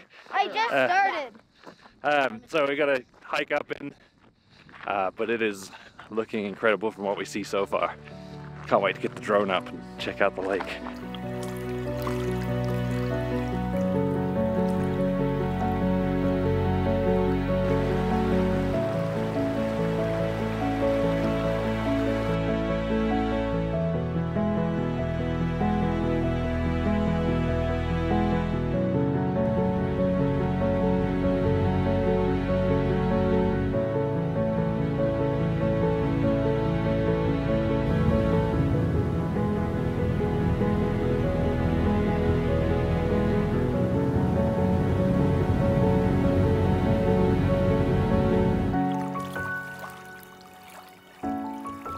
What an incredible location. Come up and visit. This lake is beautiful and the mountains are breathtaking. And there's a campground right here. It looks like a really cool campground to stay out. Unfortunately, it's closed right now. I'm assuming it's just a seasonal closure and it probably opens up middle of the month. It's July 3rd now, so I'm sure it's not far off. I wish we could stay here, but not an option. So we're gonna have to head out and find somewhere else to camp.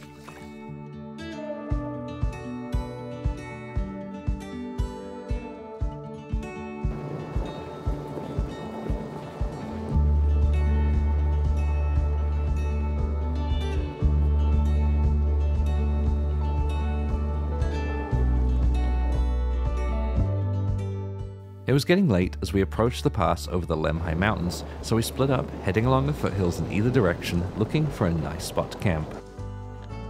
I found a fire ring with a pretty cool valley view. Cool, I'll be right there.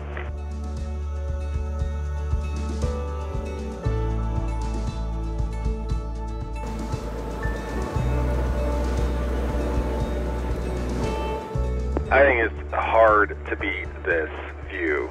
I mean, I don't see how we can say no to this.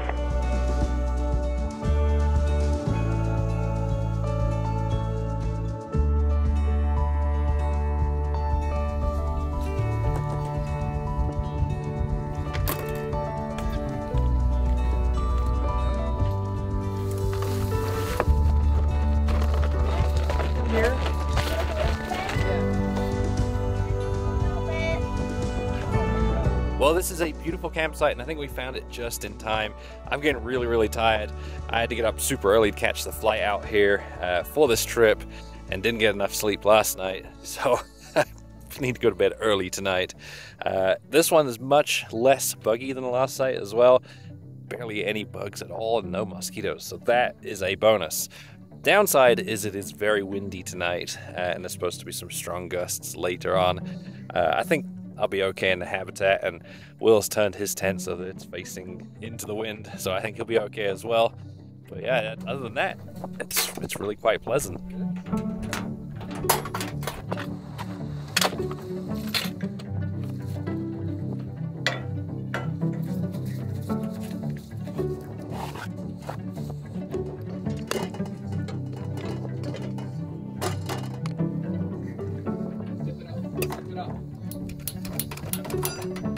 So, Rob lives in Kentucky, and I made a request some time ago, like if he was coming back this way, he'd get a certain bottle of bourbon, and boy did he over deliver. So check this out. This is Blanton's. Something's going on with the seal there. That's okay. He's had it in his truck for weeks, maybe months, and you've got the little writer on top. I'm going to crack this baby open tonight and bring this with me to Overland Expo Pacific Northwest as well. But not just one. But wait, oh no, there's more! There is another plantains. There it is, folks. So, ask and ye shall receive. Thanks, Rob.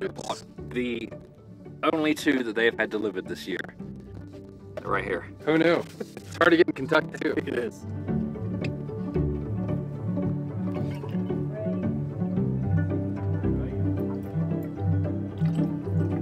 We should do some shots. You ready? Yeah. 3, 2, 1. There goes like $8.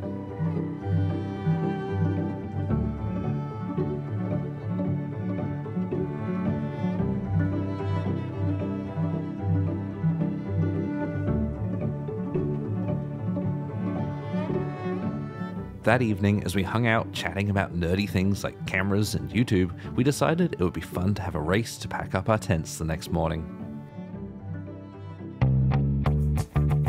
On your mark, get set, go.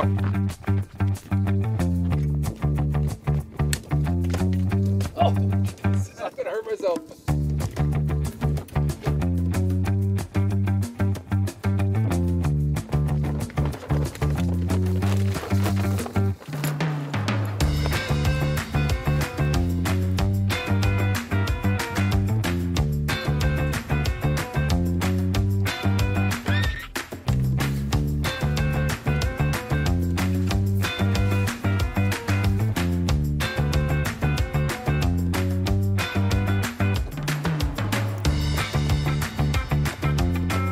Two minutes and 18 seconds later, Will was the first to finish. It took me almost exactly a minute more to get the rest of mine tucked away, but then I had to stand around and wait for Will anyway.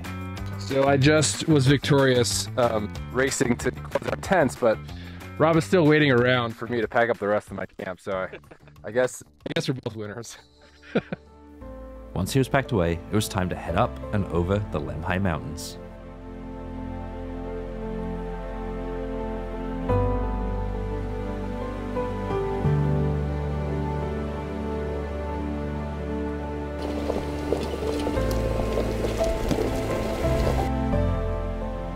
So I'm a little worried that there is a chance of snow blocking this trail further up. Yesterday when we went up to the lake, there was snow across the road at about 6,000 feet.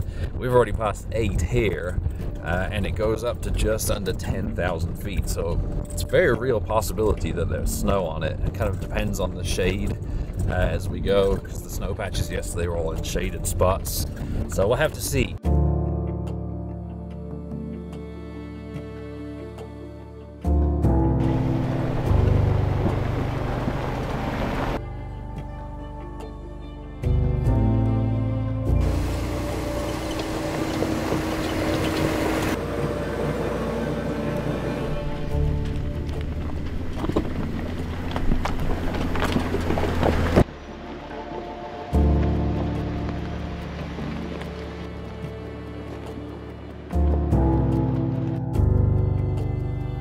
Yeah, I'm holding out hope that it's not snowy up there. I mean, I'm looking at the very top of the ridge and there's some snow. I just hope we don't hit one of these shadowed areas that has snow.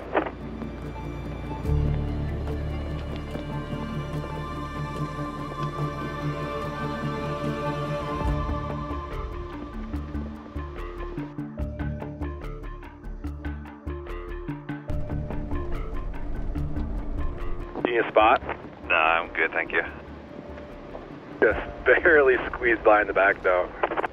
Yeah, I was watching on the camera. As we climbed, it became obvious that we'd be taking a shelf road. Everything we knew about this road was from satellite views, but they didn't give us a sense of how steep and narrow it would be. There's a lot of loose rock on this trail, and it's feeling a little narrow.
This is definitely a spectacular spot and worth the drive, even if the drive was a little sketchy coming up those shelf roads in the tundra with all those loose rocks. It was worth it. We got here, and there are actually loads of other trails you can take up here, so I can keep going up. There's a saddle over there that we can get to, another saddle over that way that we can get to. Actually, before we go, we need to send a drone way up to the top there, because it looks like there's a figure standing up there watching us. It's probably Sasquatch, so Will's gonna get his drone out and we'll send it up and just make sure. If it is, I'm gonna be really famous. We're getting closer. Closer. Okay, I see something. What is it? Okay, it is definitely not a Sasquatch. Yep, it's a tree. Surprise, surprise. Okay, so it's not Sam Squinch. I guess we'll keep hunting for him. Before heading down from the pass, we decided to explore some of the side roads to see what the views were like. It was worth it.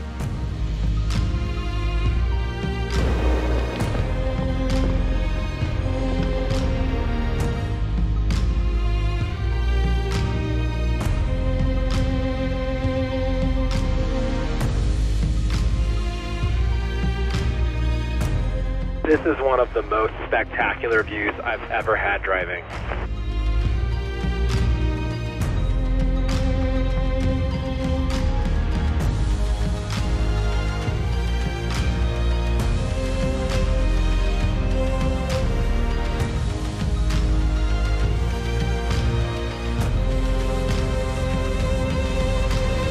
Oh, there's a cabin up here, Rob.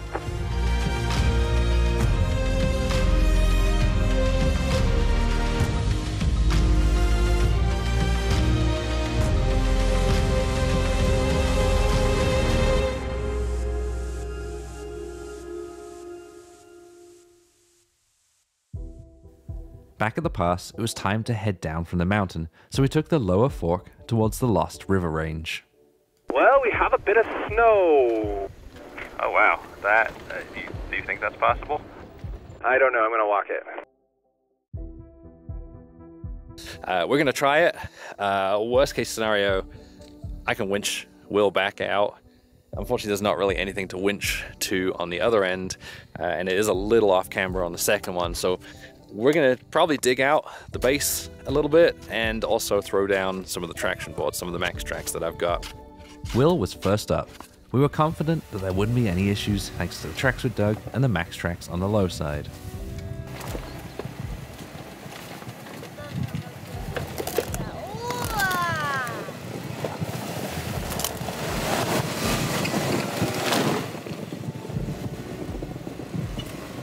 Left. Hard left. That's it, you're in the groove.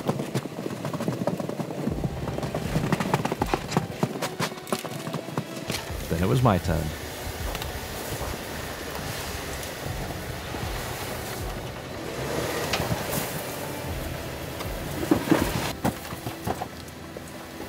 Okay, you're up.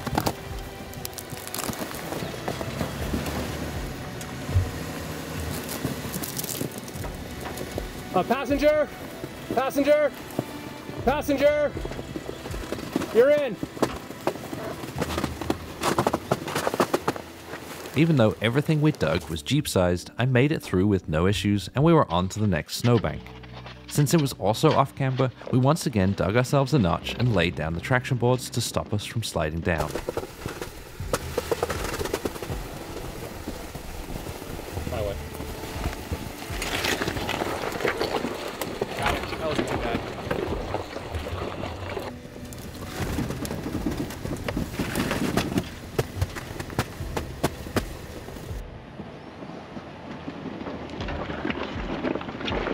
Hopefully that's it. You know what? I'm gonna say yeah. Yeah, that's it? That's All it. right, good. It wasn't. We have a problem. Oh, that's not good. That's a lot of the road that's covered. This is unfortunate. This sucks. There's just more. And I see about 1, 2, 3, 4, 5, 6, I don't know, 25 down trees on the other side of this. So this is definitely a no-go. Driving through this is not impossible, but is not a good use of our time. I mean, look at all these trees we'd have to cut and move. Neither of us had a chainsaw, so as much as I hate backtracking, it was our only option. By the time we made it to the Lost River Valley, the weather was rolling in. Just glad we're not up running that ridge at 10,000 feet with a thunderstorm rolling at us. Am I crazy? It definitely looks like a white coating now that wasn't there before. It does. It looks like we dodged something, which we did. The mountains we'd been up in earlier that day ended up covered in hail, something that would not have been fun to drive in. We were glad to be down in the valley.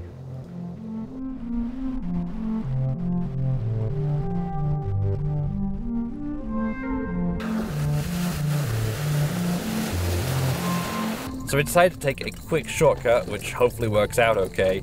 We basically need to get across to the Lost River Range, and the main roads to get there go all the way up to the north and then circle back around and come down the other side of this valley. We found a little BLM road that basically crosses it, and it's in pretty good shape right now. So hopefully it works out.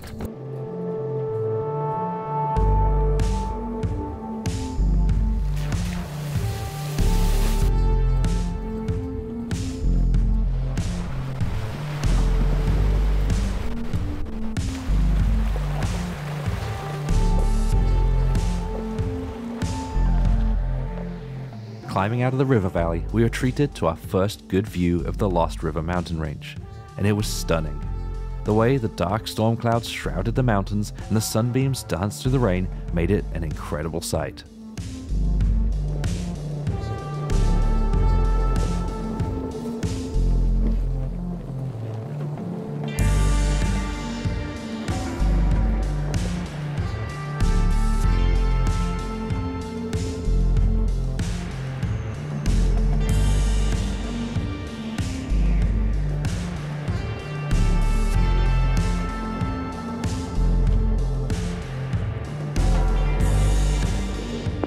That is absolutely beautiful.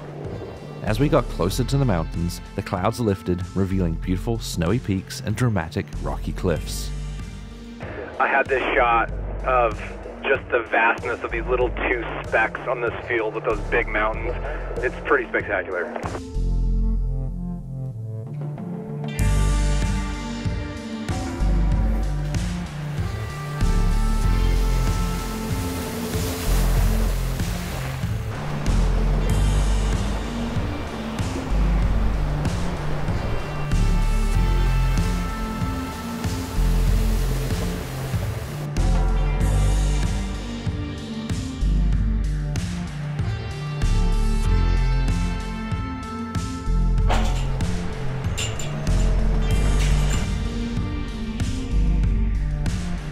Wow. I don't care where you're from or where you've been.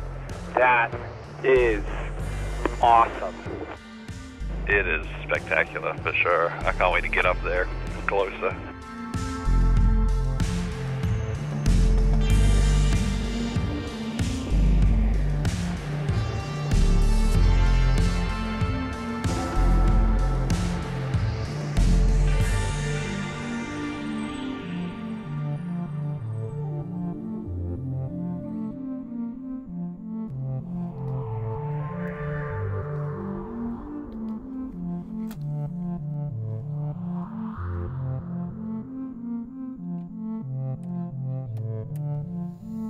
This trip has been the trip of just killer views in every mountain range. I can't believe how beautiful they are.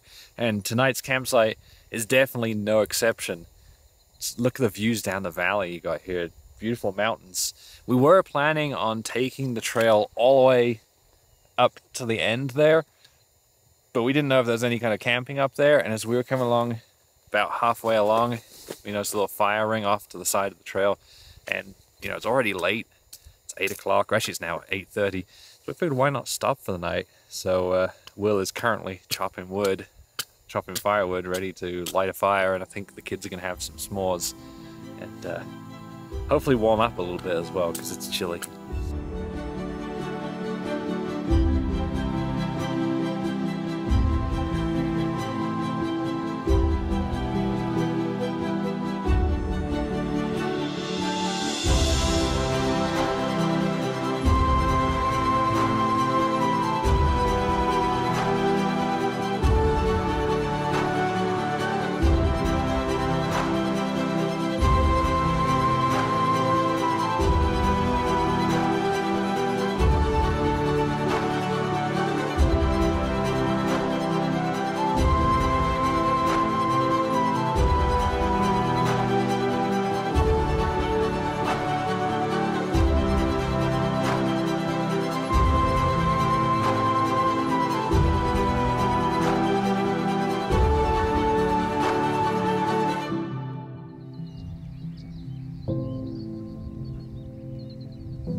The next morning was a slow start.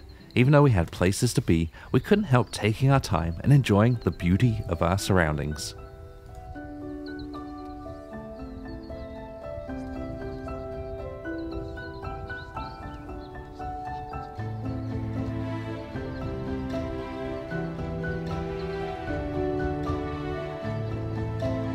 You know, it's a good spot when you're kind of sad to leave it.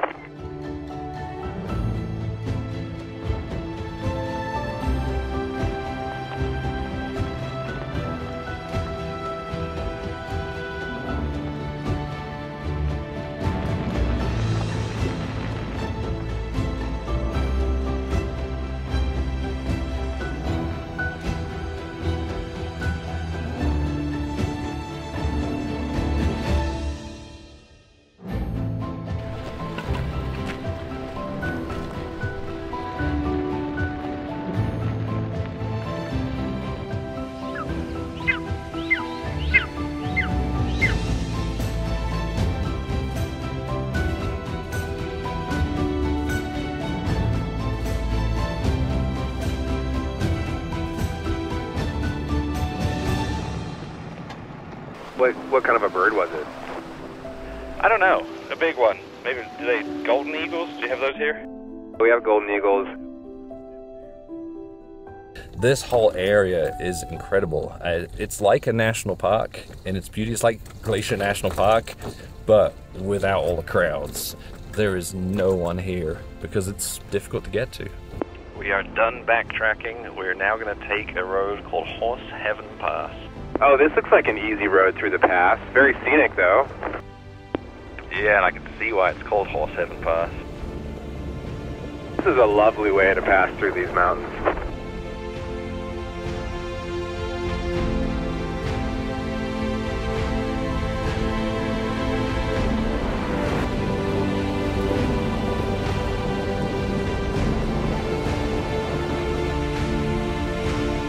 On our way out, we passed dozens of side roads leading up into the valleys that are just begging to be explored. This is an area that Will and I will definitely be coming back to when we have some more time.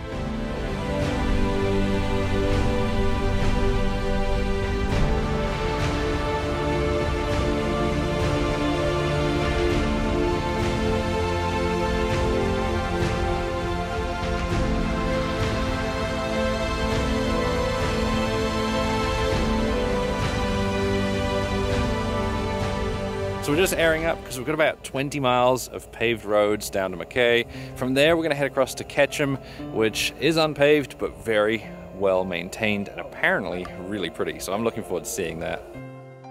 A short drive and we were back in the mountains heading to Ketchum. Being so close to a popular tourist town, this part of Idaho is packed with people fishing, camping, and sightseeing along the beautiful road.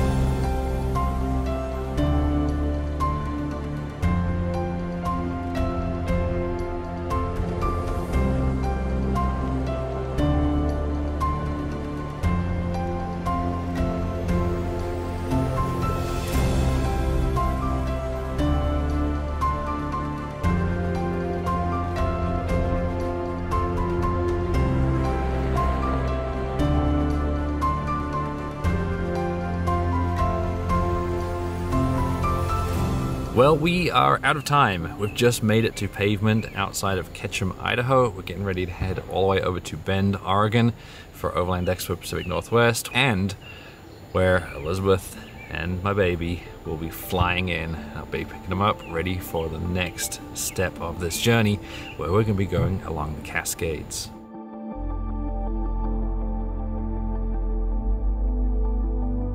We're up in the beautiful Olympic Peninsula, about to do a route that circles the Olympic National Park. I downloaded this route from the internet, and honestly I'm not really sure about it because so far we've crossed it twice and you've dropped your snake. That's why you're looking down. So far we've crossed it twice, and both times it's been very overgrown. In fact, the first time it was so overgrown that I doubt a dirt bike would even want to go through there. And the second time looked like more of an ATV trail. So we'll have to see how it goes. Thankfully there are plenty of Forest Service roads around here that we can take if my route doesn't end up working out. Our starting point was up in the mountains north of Lake Cushman, and we'd be circling the Olympic National Park clockwise. We were really excited for this trip. We knew there were beautiful spots along the way, and we couldn't have asked for better weather.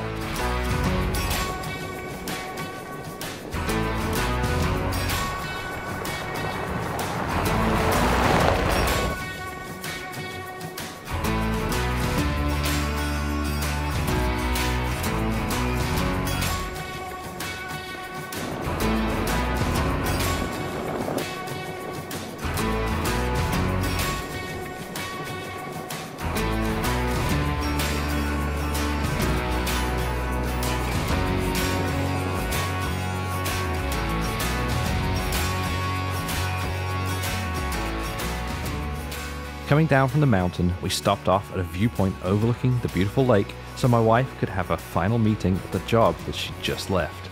Normally, that would be a bad thing, but she had something even better lined up, and time off between the two to really enjoy our adventures. From the lake, we dropped down to the Hood Canal, following it for a short distance south before heading into the Olympic National Forest.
As we came around the south side of the Olympics, we saw a lake on the map with several roads marked going down to the shore and thought they would make a really nice place to camp.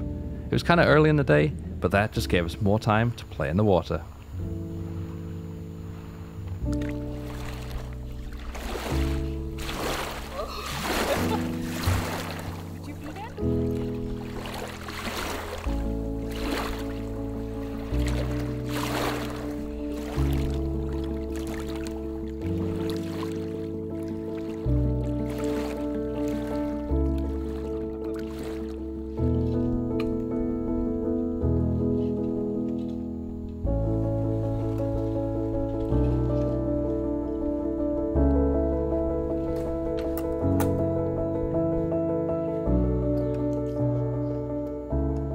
One of the things I've noticed about traveling around the Olympic National Forest down here on the south side of the national park is that there's not a lot of camping outside of designated campgrounds, national forest campgrounds. So we've struggled. We've noticed maybe in 60, 70 miles that we did today, 2 or 3 places that we could set up to camp by the side of the road, and none of them were very good up until we got to the lake here and came down to the lakefront. There's a little boat launch down here, and there are 3 dispersed campsites out here. we managed to snag the last one. As you can see, the site is a little tight, packed in with the trees here, but it'll do the job.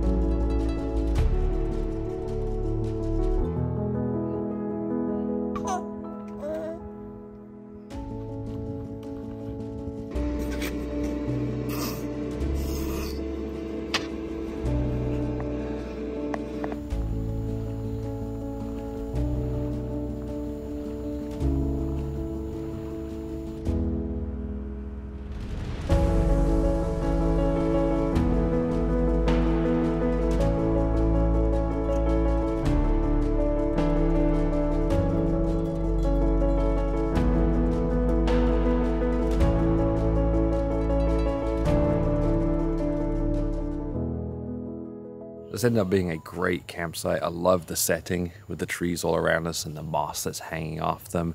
Obviously got the water just down the hill that we can go and play in.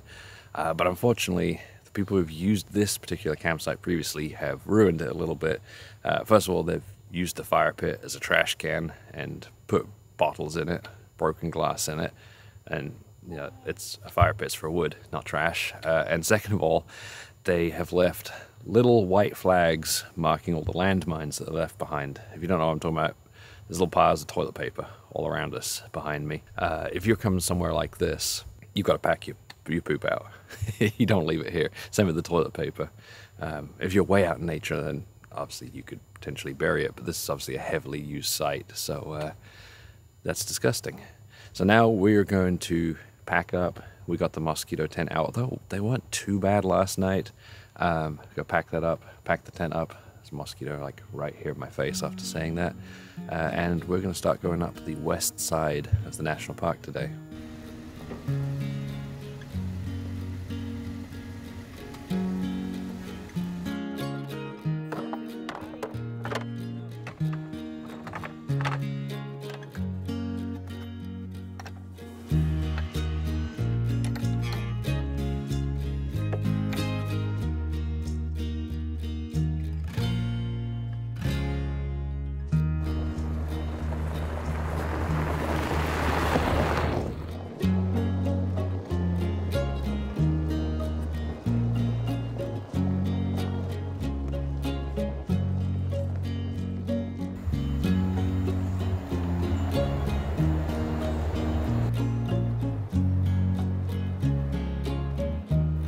A lot of the roads around the Olympic National Forest are all very similar.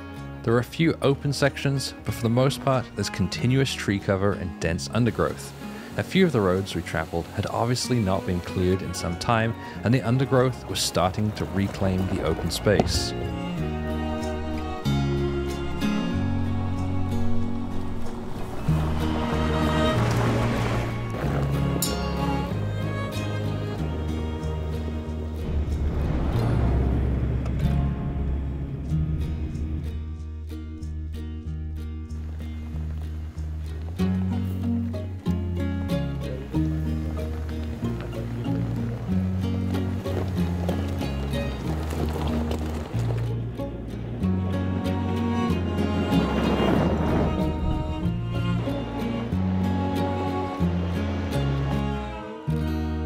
So we just passed a sign that says that the bridge ahead is closed, and that's a bridge that we needed to continue with our route. So we will have to backtrack, but I noticed when I was looking at the map that there's a little thing here called the world's largest spruce tree. Actually, I should say a big thing here called the world's largest spruce tree.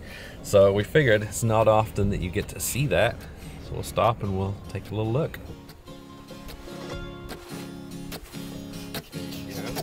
Oh, look at that face.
yeah, it's pretty big. So anyway, let's go try and find a beach.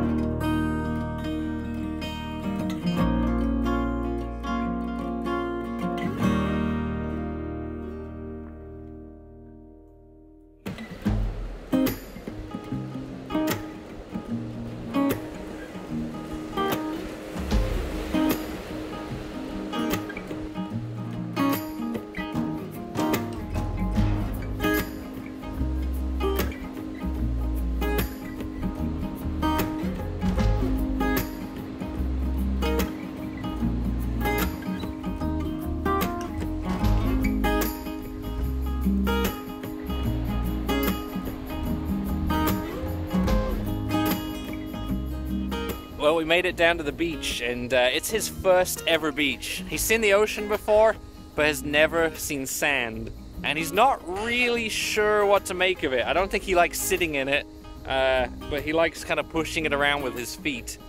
So now we've hung out here for a bit. We need to find a place to camp. So we're gonna head up and hopefully find a spot in the state forest. We found ourselves a spot thanks to the campground host at the National Park campground.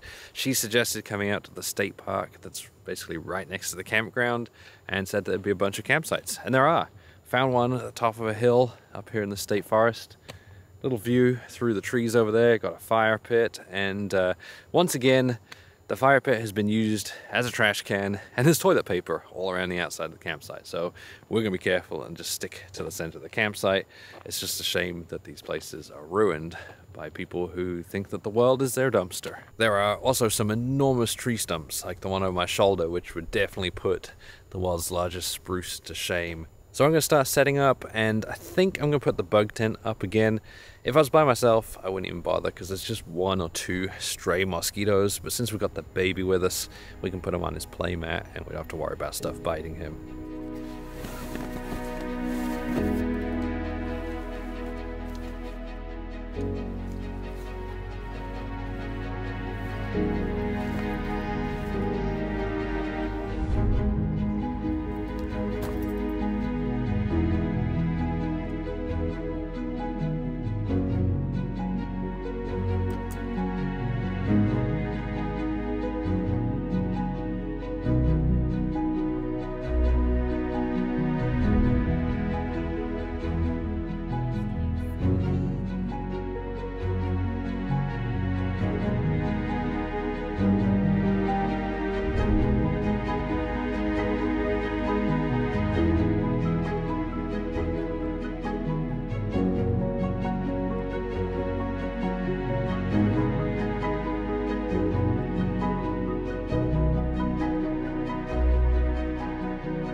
The next morning, we set off to the north with the goal of making it to a mountaintop viewpoint that looks across to the Olympic National Park.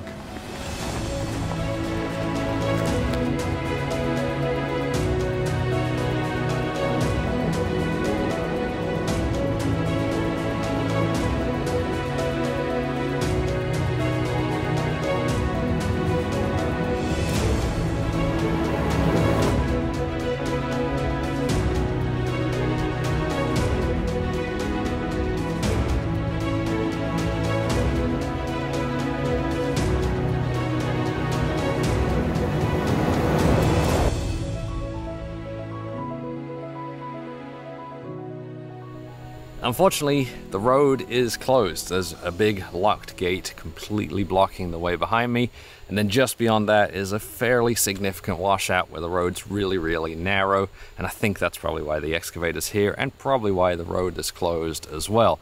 So we have found an alternative route. We just need to backtrack a short way, and then there's a road that goes across these mountains and reconnects with where we need to be. So it doesn't put us out too much.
The detour took us through some really overgrown trails that looked like they hadn't been maintained in years.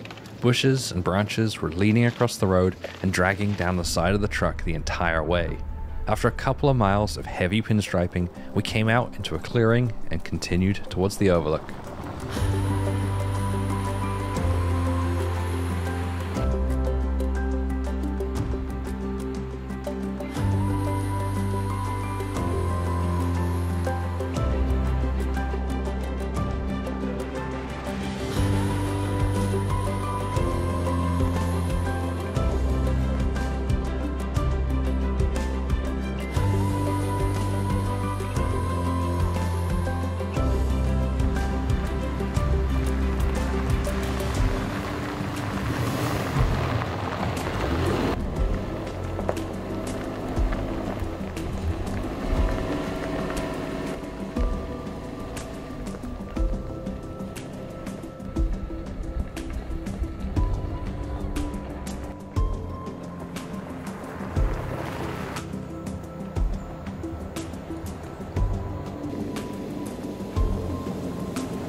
The place that I was planning on camping tonight was a bald hilltop that had views across to the north, across to Vancouver Island.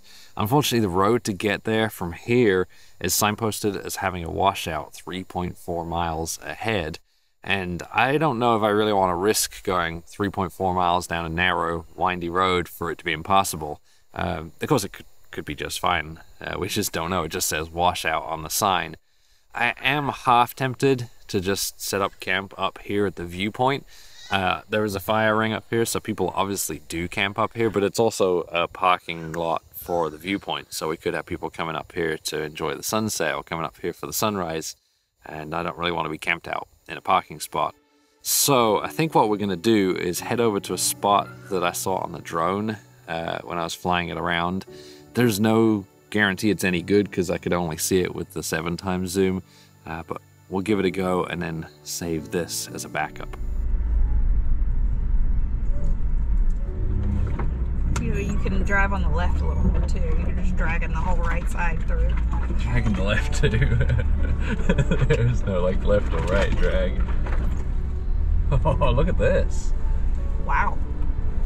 Okay, it was well worth coming down that really tight and overgrown and scratchy trail, because less than half a mile down it, came across this campsite with this view. And this isn't even the one that I saw from the drone. It's way better.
think we've been really lucky with the weather so far. The Pacific Northwest is obviously known for being incredibly rainy, and so far on this trip it's been sunny, it's been dry, and mostly clear skies as well.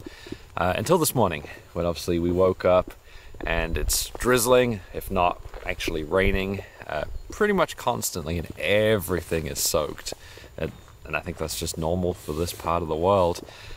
So we are going to pack up and then head back down the trail. I'm actually looking forward to seeing how the trail has changed overnight.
We just reached the bottom of the hill and aired up because we have a significant portion of highway to go as we're heading all the way across to the Cascade Mountains, where we'll be meeting up with David from Off the Grind, and we're going to be doing some stuff with him before heading down through the Cascades, which I'm really looking forward to because we didn't get to do it really last year because there was too much snow.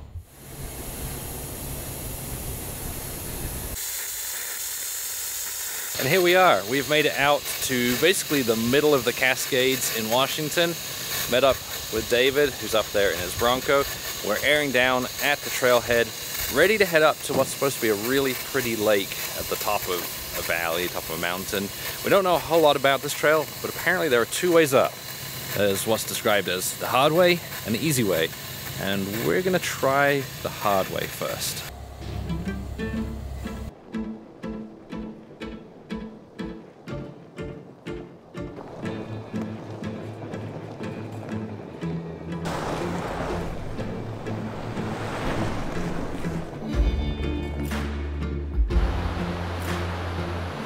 The route started along a cleanly graded gravel road that follows a beautiful river with popular campsites.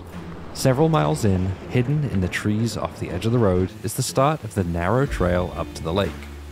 We decided to do the harder road and that we could just turn around if we came up against anything too difficult. The size of the trail made it immediately obvious that that wouldn't be happening, but we decided to press on anyway since it looked like fun. Well, it's going to get interesting immediately.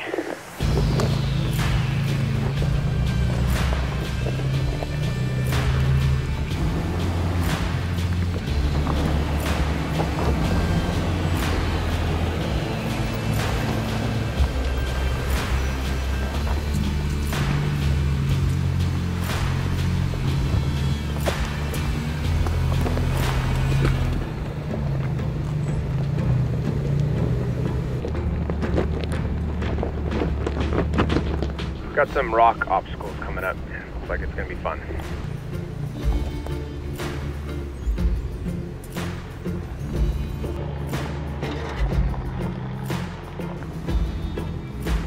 The big tundra made a lot of the obstacles look small, but it also made the trail look very narrow in several places where the Bronco cruised through.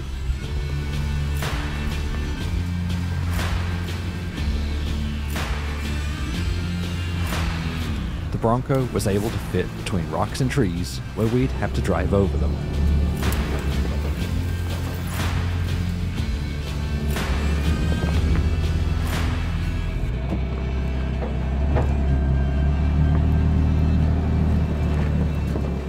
was also tight along a few ledges, and we ended up with a couple of tears in the wrap from close branches, but we were enjoying the trail and had no regrets.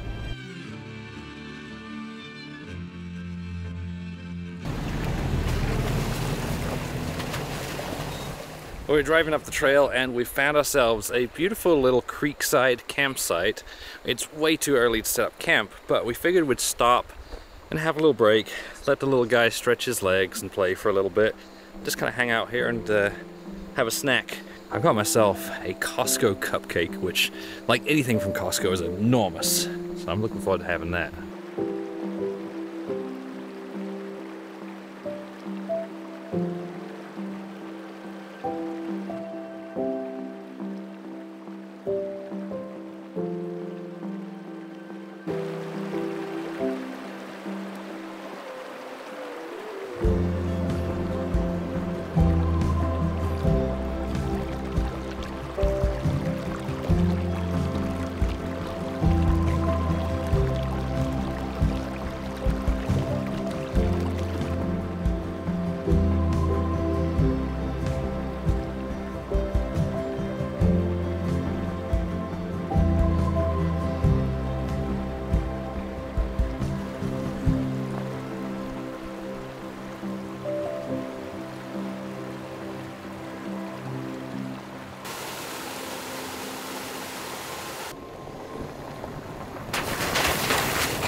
From our lunch spot, we rejoined the main easy trail up to the lake.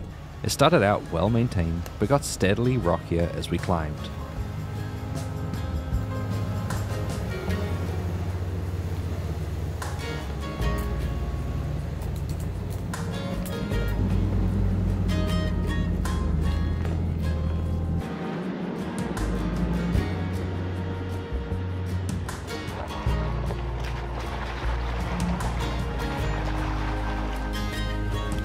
This is very tight.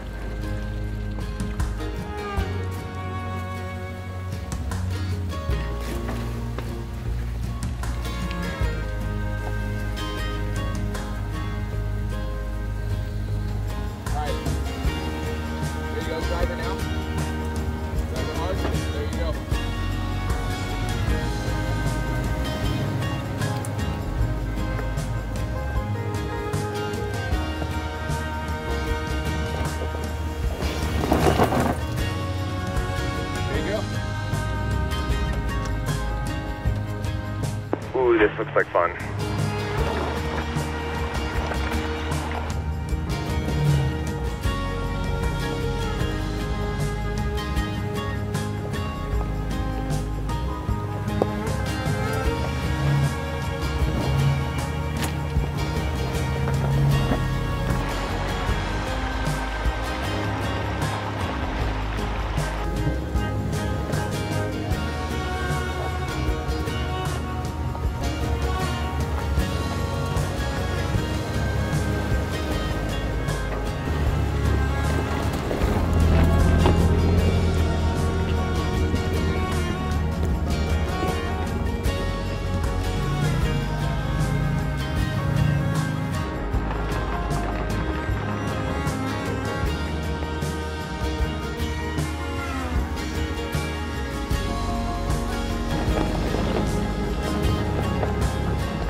Towards the top of the trail, the trees started to thin, and we caught glimpses of the impressive mountains around us. This last little bit is really slow moving, but we're almost there. Eventually, the trees were replaced by small grassy meadows, and we made our way out to the lake that we'd be camping at.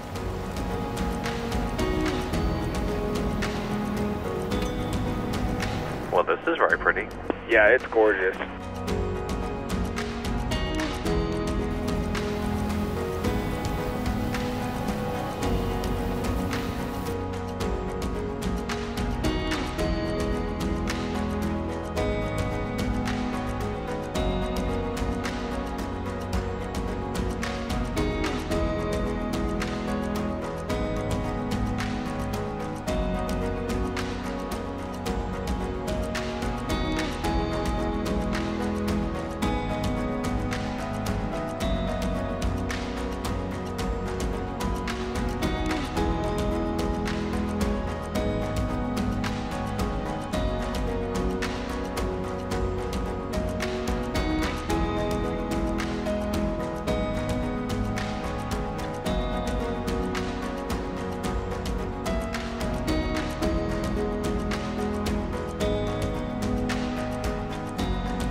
Well, we made it up to this beautiful lake behind me, and it took us a lot longer than we thought it would.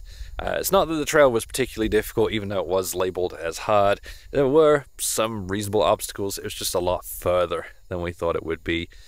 So we got up here just as the sun was going over the horizon. But I think it was worth it, because it is really, really pretty. The mosquitoes aren't horrible either, but they were just bad enough that we set up our mosquito tent from Gazelle. That thing has been a fantastic investment for this part of the country. We've put it up, I want to say we put it up every single night to keep the bugs off us. It's like a couple $100, and I'd buy it again for sure. The only downside is it's like 5 feet long, and this is the smaller of the two, so you got to make sure you have either truck bed space or roof space to store it. That evening, as we relaxed, we were treated to an incredible sunset through the mountains.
So we're just packing up this morning to get ready to go back down. About half of the route back down is following or backtracking the way you came, and then we're going to split off and take the easier route. So it should be quicker because of that, and we're also probably not going to be filming much on the way back down, so that'll save some time as well, because we are going to continue south along the Cascades, and we have a long way to go, so we've got some distance to make up.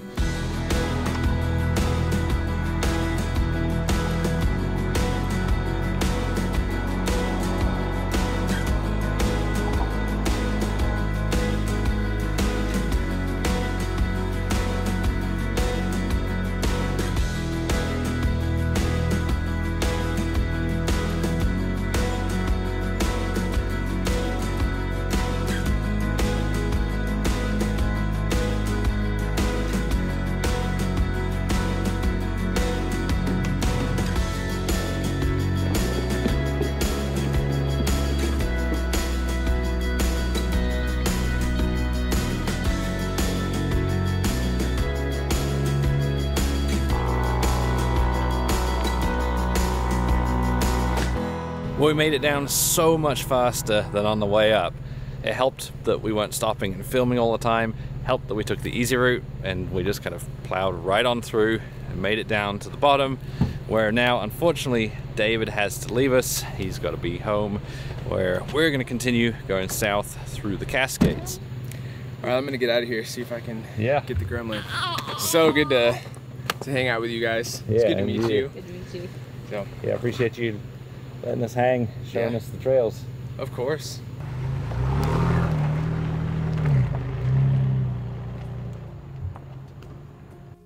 The very first thing we ran into on our next leg was a gate plastered in closed signs. It was not a good start, but on closer inspection I saw that the closure had ended just days earlier. We were good to go.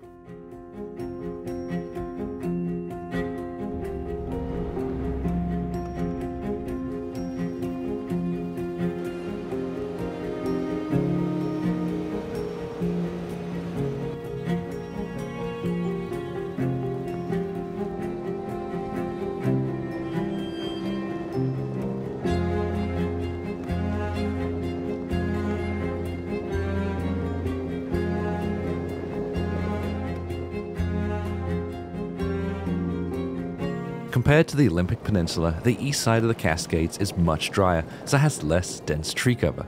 This gave us great views, especially as we climbed up the first ridgeline of the day.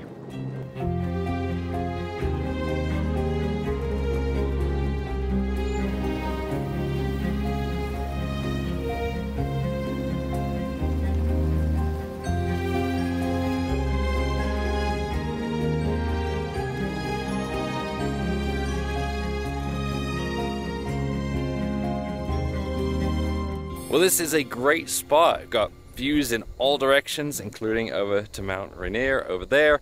It is a little hazy though. I've noticed that it's kind of the mountain range off to our north is a little difficult to see through the haze, so I'm wondering if we're getting some of the smoke from the Canadian fires, or if maybe there are some fires popping up around here. It's certainly been hot enough over the last few days. They're going through a heat wave up here at the moment, but still really cool views. Great spot to stop and eat some lunch because I'm getting hungry.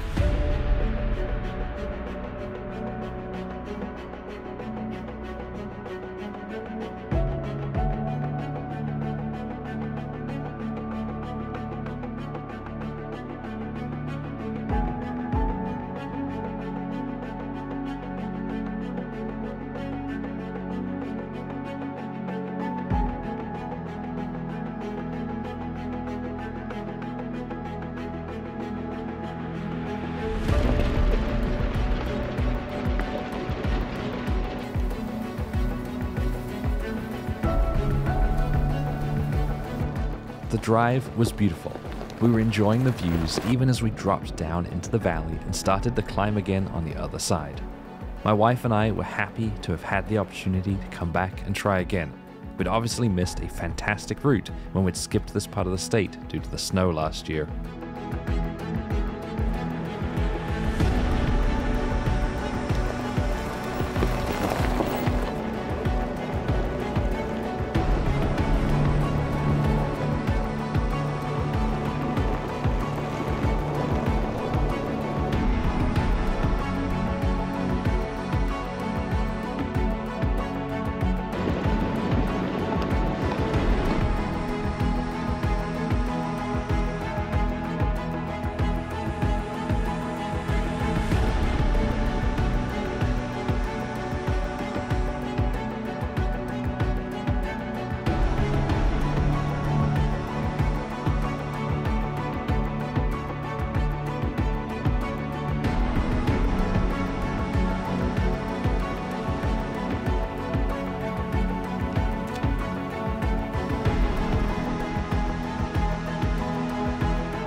Climbing up a final ridgeline of the day, it was clear that this would not have been an easy route the year before.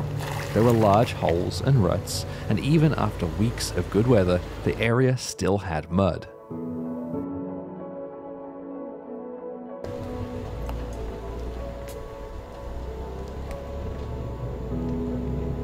It was also clear that someone had come through before us and cleared the trees from the trail. It would have been a lot of work to come through here early in the year. The effort they put in would have been worth it though, because as we exited the tree line, the views were incredible.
Well, this is quite the campsite, and thanks to Sean on Instagram for recommending this one. It's at the end of a ridgeline, which just makes it the perfect viewpoint, and I'm really looking forward to seeing the sunset from up here. I think I'm gonna have to get time-lapse going off in that direction, see it set behind the mountains, because I think that'd be really, really cool. I will say the only downside to this spot is that the mosquitoes are quite relentless, so this is a good opportunity to show off the bug mesh that I've got on the back of the habitat here. This is from Oregon AT, and it was designed for the Habitat and the Atlas, you know, all the campers that they sell. I also want to give a quick shout out to Cool, the clothing company. They sent me a bunch of clothes for this trip, and I absolutely love them. I've been wearing them pretty much every single day, and I particularly like the pants that I've had on the last few days. They are really, really comfortable and actually fairly tough, which is great for this kind of thing that I'm doing. They didn't have any requirements. I didn't have to mention them at all, but I'm going to because I really, really like those clothes. And I'll put a link to the pants that I like in the description as well. So thanks, Cool. I'm gonna go hide in the habitat now, out of the mosquitoes.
Our first stop of the day was Mount Rainier National Park, but with their new filming rules, they wanted hundreds of dollars to even apply.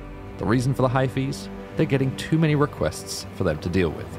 Rather than relax the requirements, they're charging more, so we skipped filming there and picked it up again as we headed out to a nearby viewpoint.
Well, this is a fantastic spot for seeing Washington's most famous peaks. To the north, obviously, you got Mount Rainier. That one's very obvious.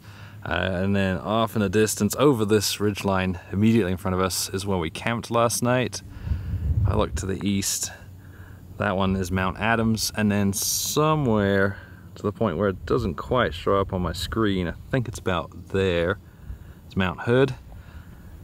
And then to the south, or southwest, is Mount St. Helens. So now we're going to try and find a place to camp somewhere around here, and I'd love to find a spot with a view.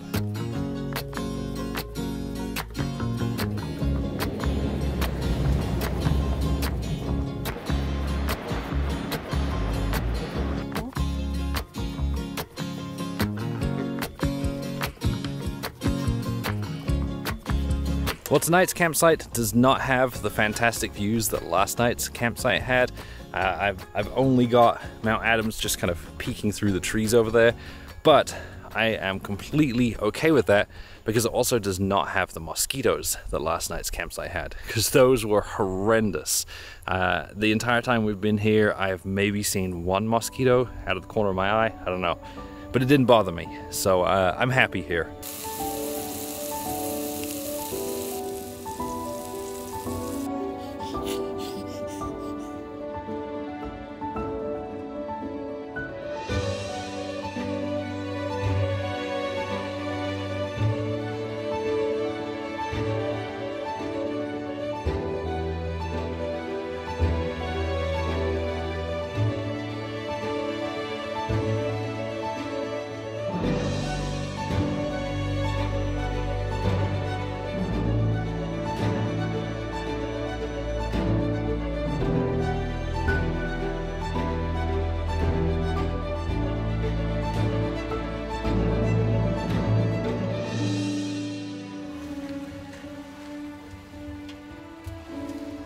The next morning, we continued our journey south past Mount St. Helens.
Had to make a quick detour to see Mount St. Helens. We came out here last year over to the other side, to the observatory point, and couldn't see anything because it was so cloudy and just a really dreary day. Today is obviously much nicer, and I've come out to a little spot that is just in the National Forest, so just outside of the volcanic monument, the National Volcanic Monument, because I'm not sure if I'm allowed to fly my drone in the National Monument. I found a lot of conflicting information and nothing official, but I know that I'm allowed to fly out here in the National Forest, so I'm gonna do it here.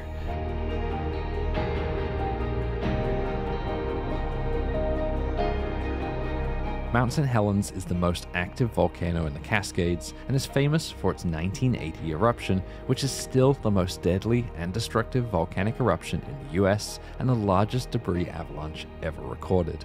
In the last couple of decades, the volcano has been growing again with the formation of a large lava dome in the crater, and it's thought that future eruptions could be even more violent than the last.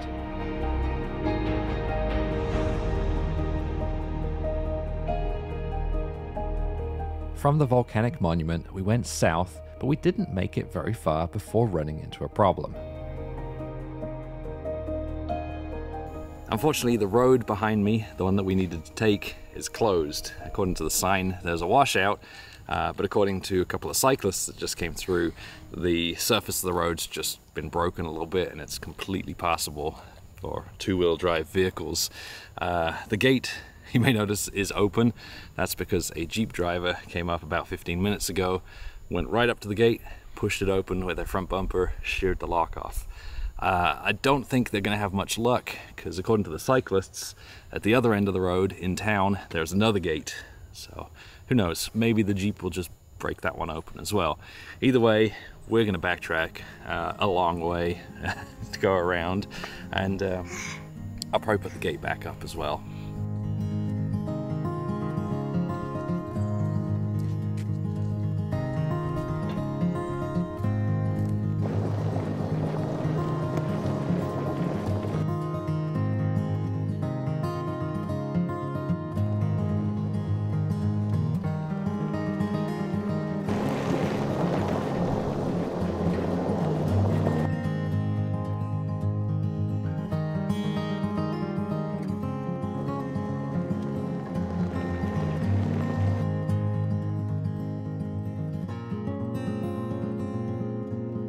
Our detour had added a lot of miles to the trip, mostly along washboard gravel roads through the forest, but they took us right past Mount Adams and came out close to the bridge across the Columbia River.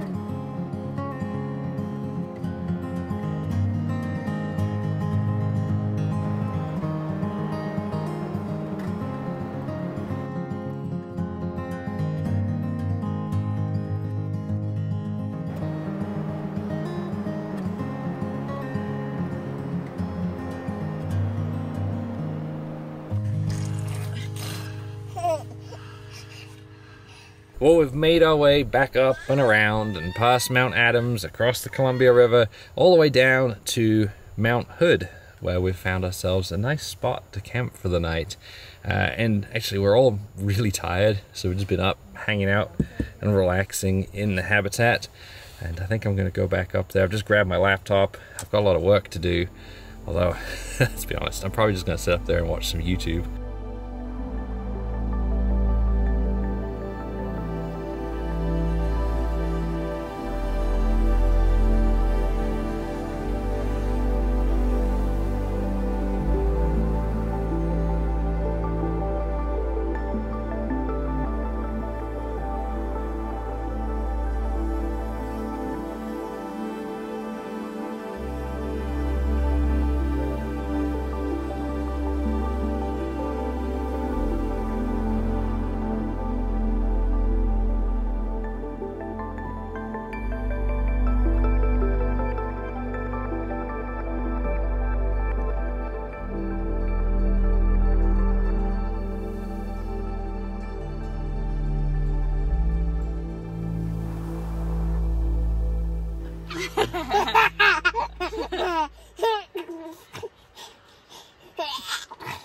It is time for us to start the long trip back to Kentucky because we have an Alaska trip coming up that we need to prepare for.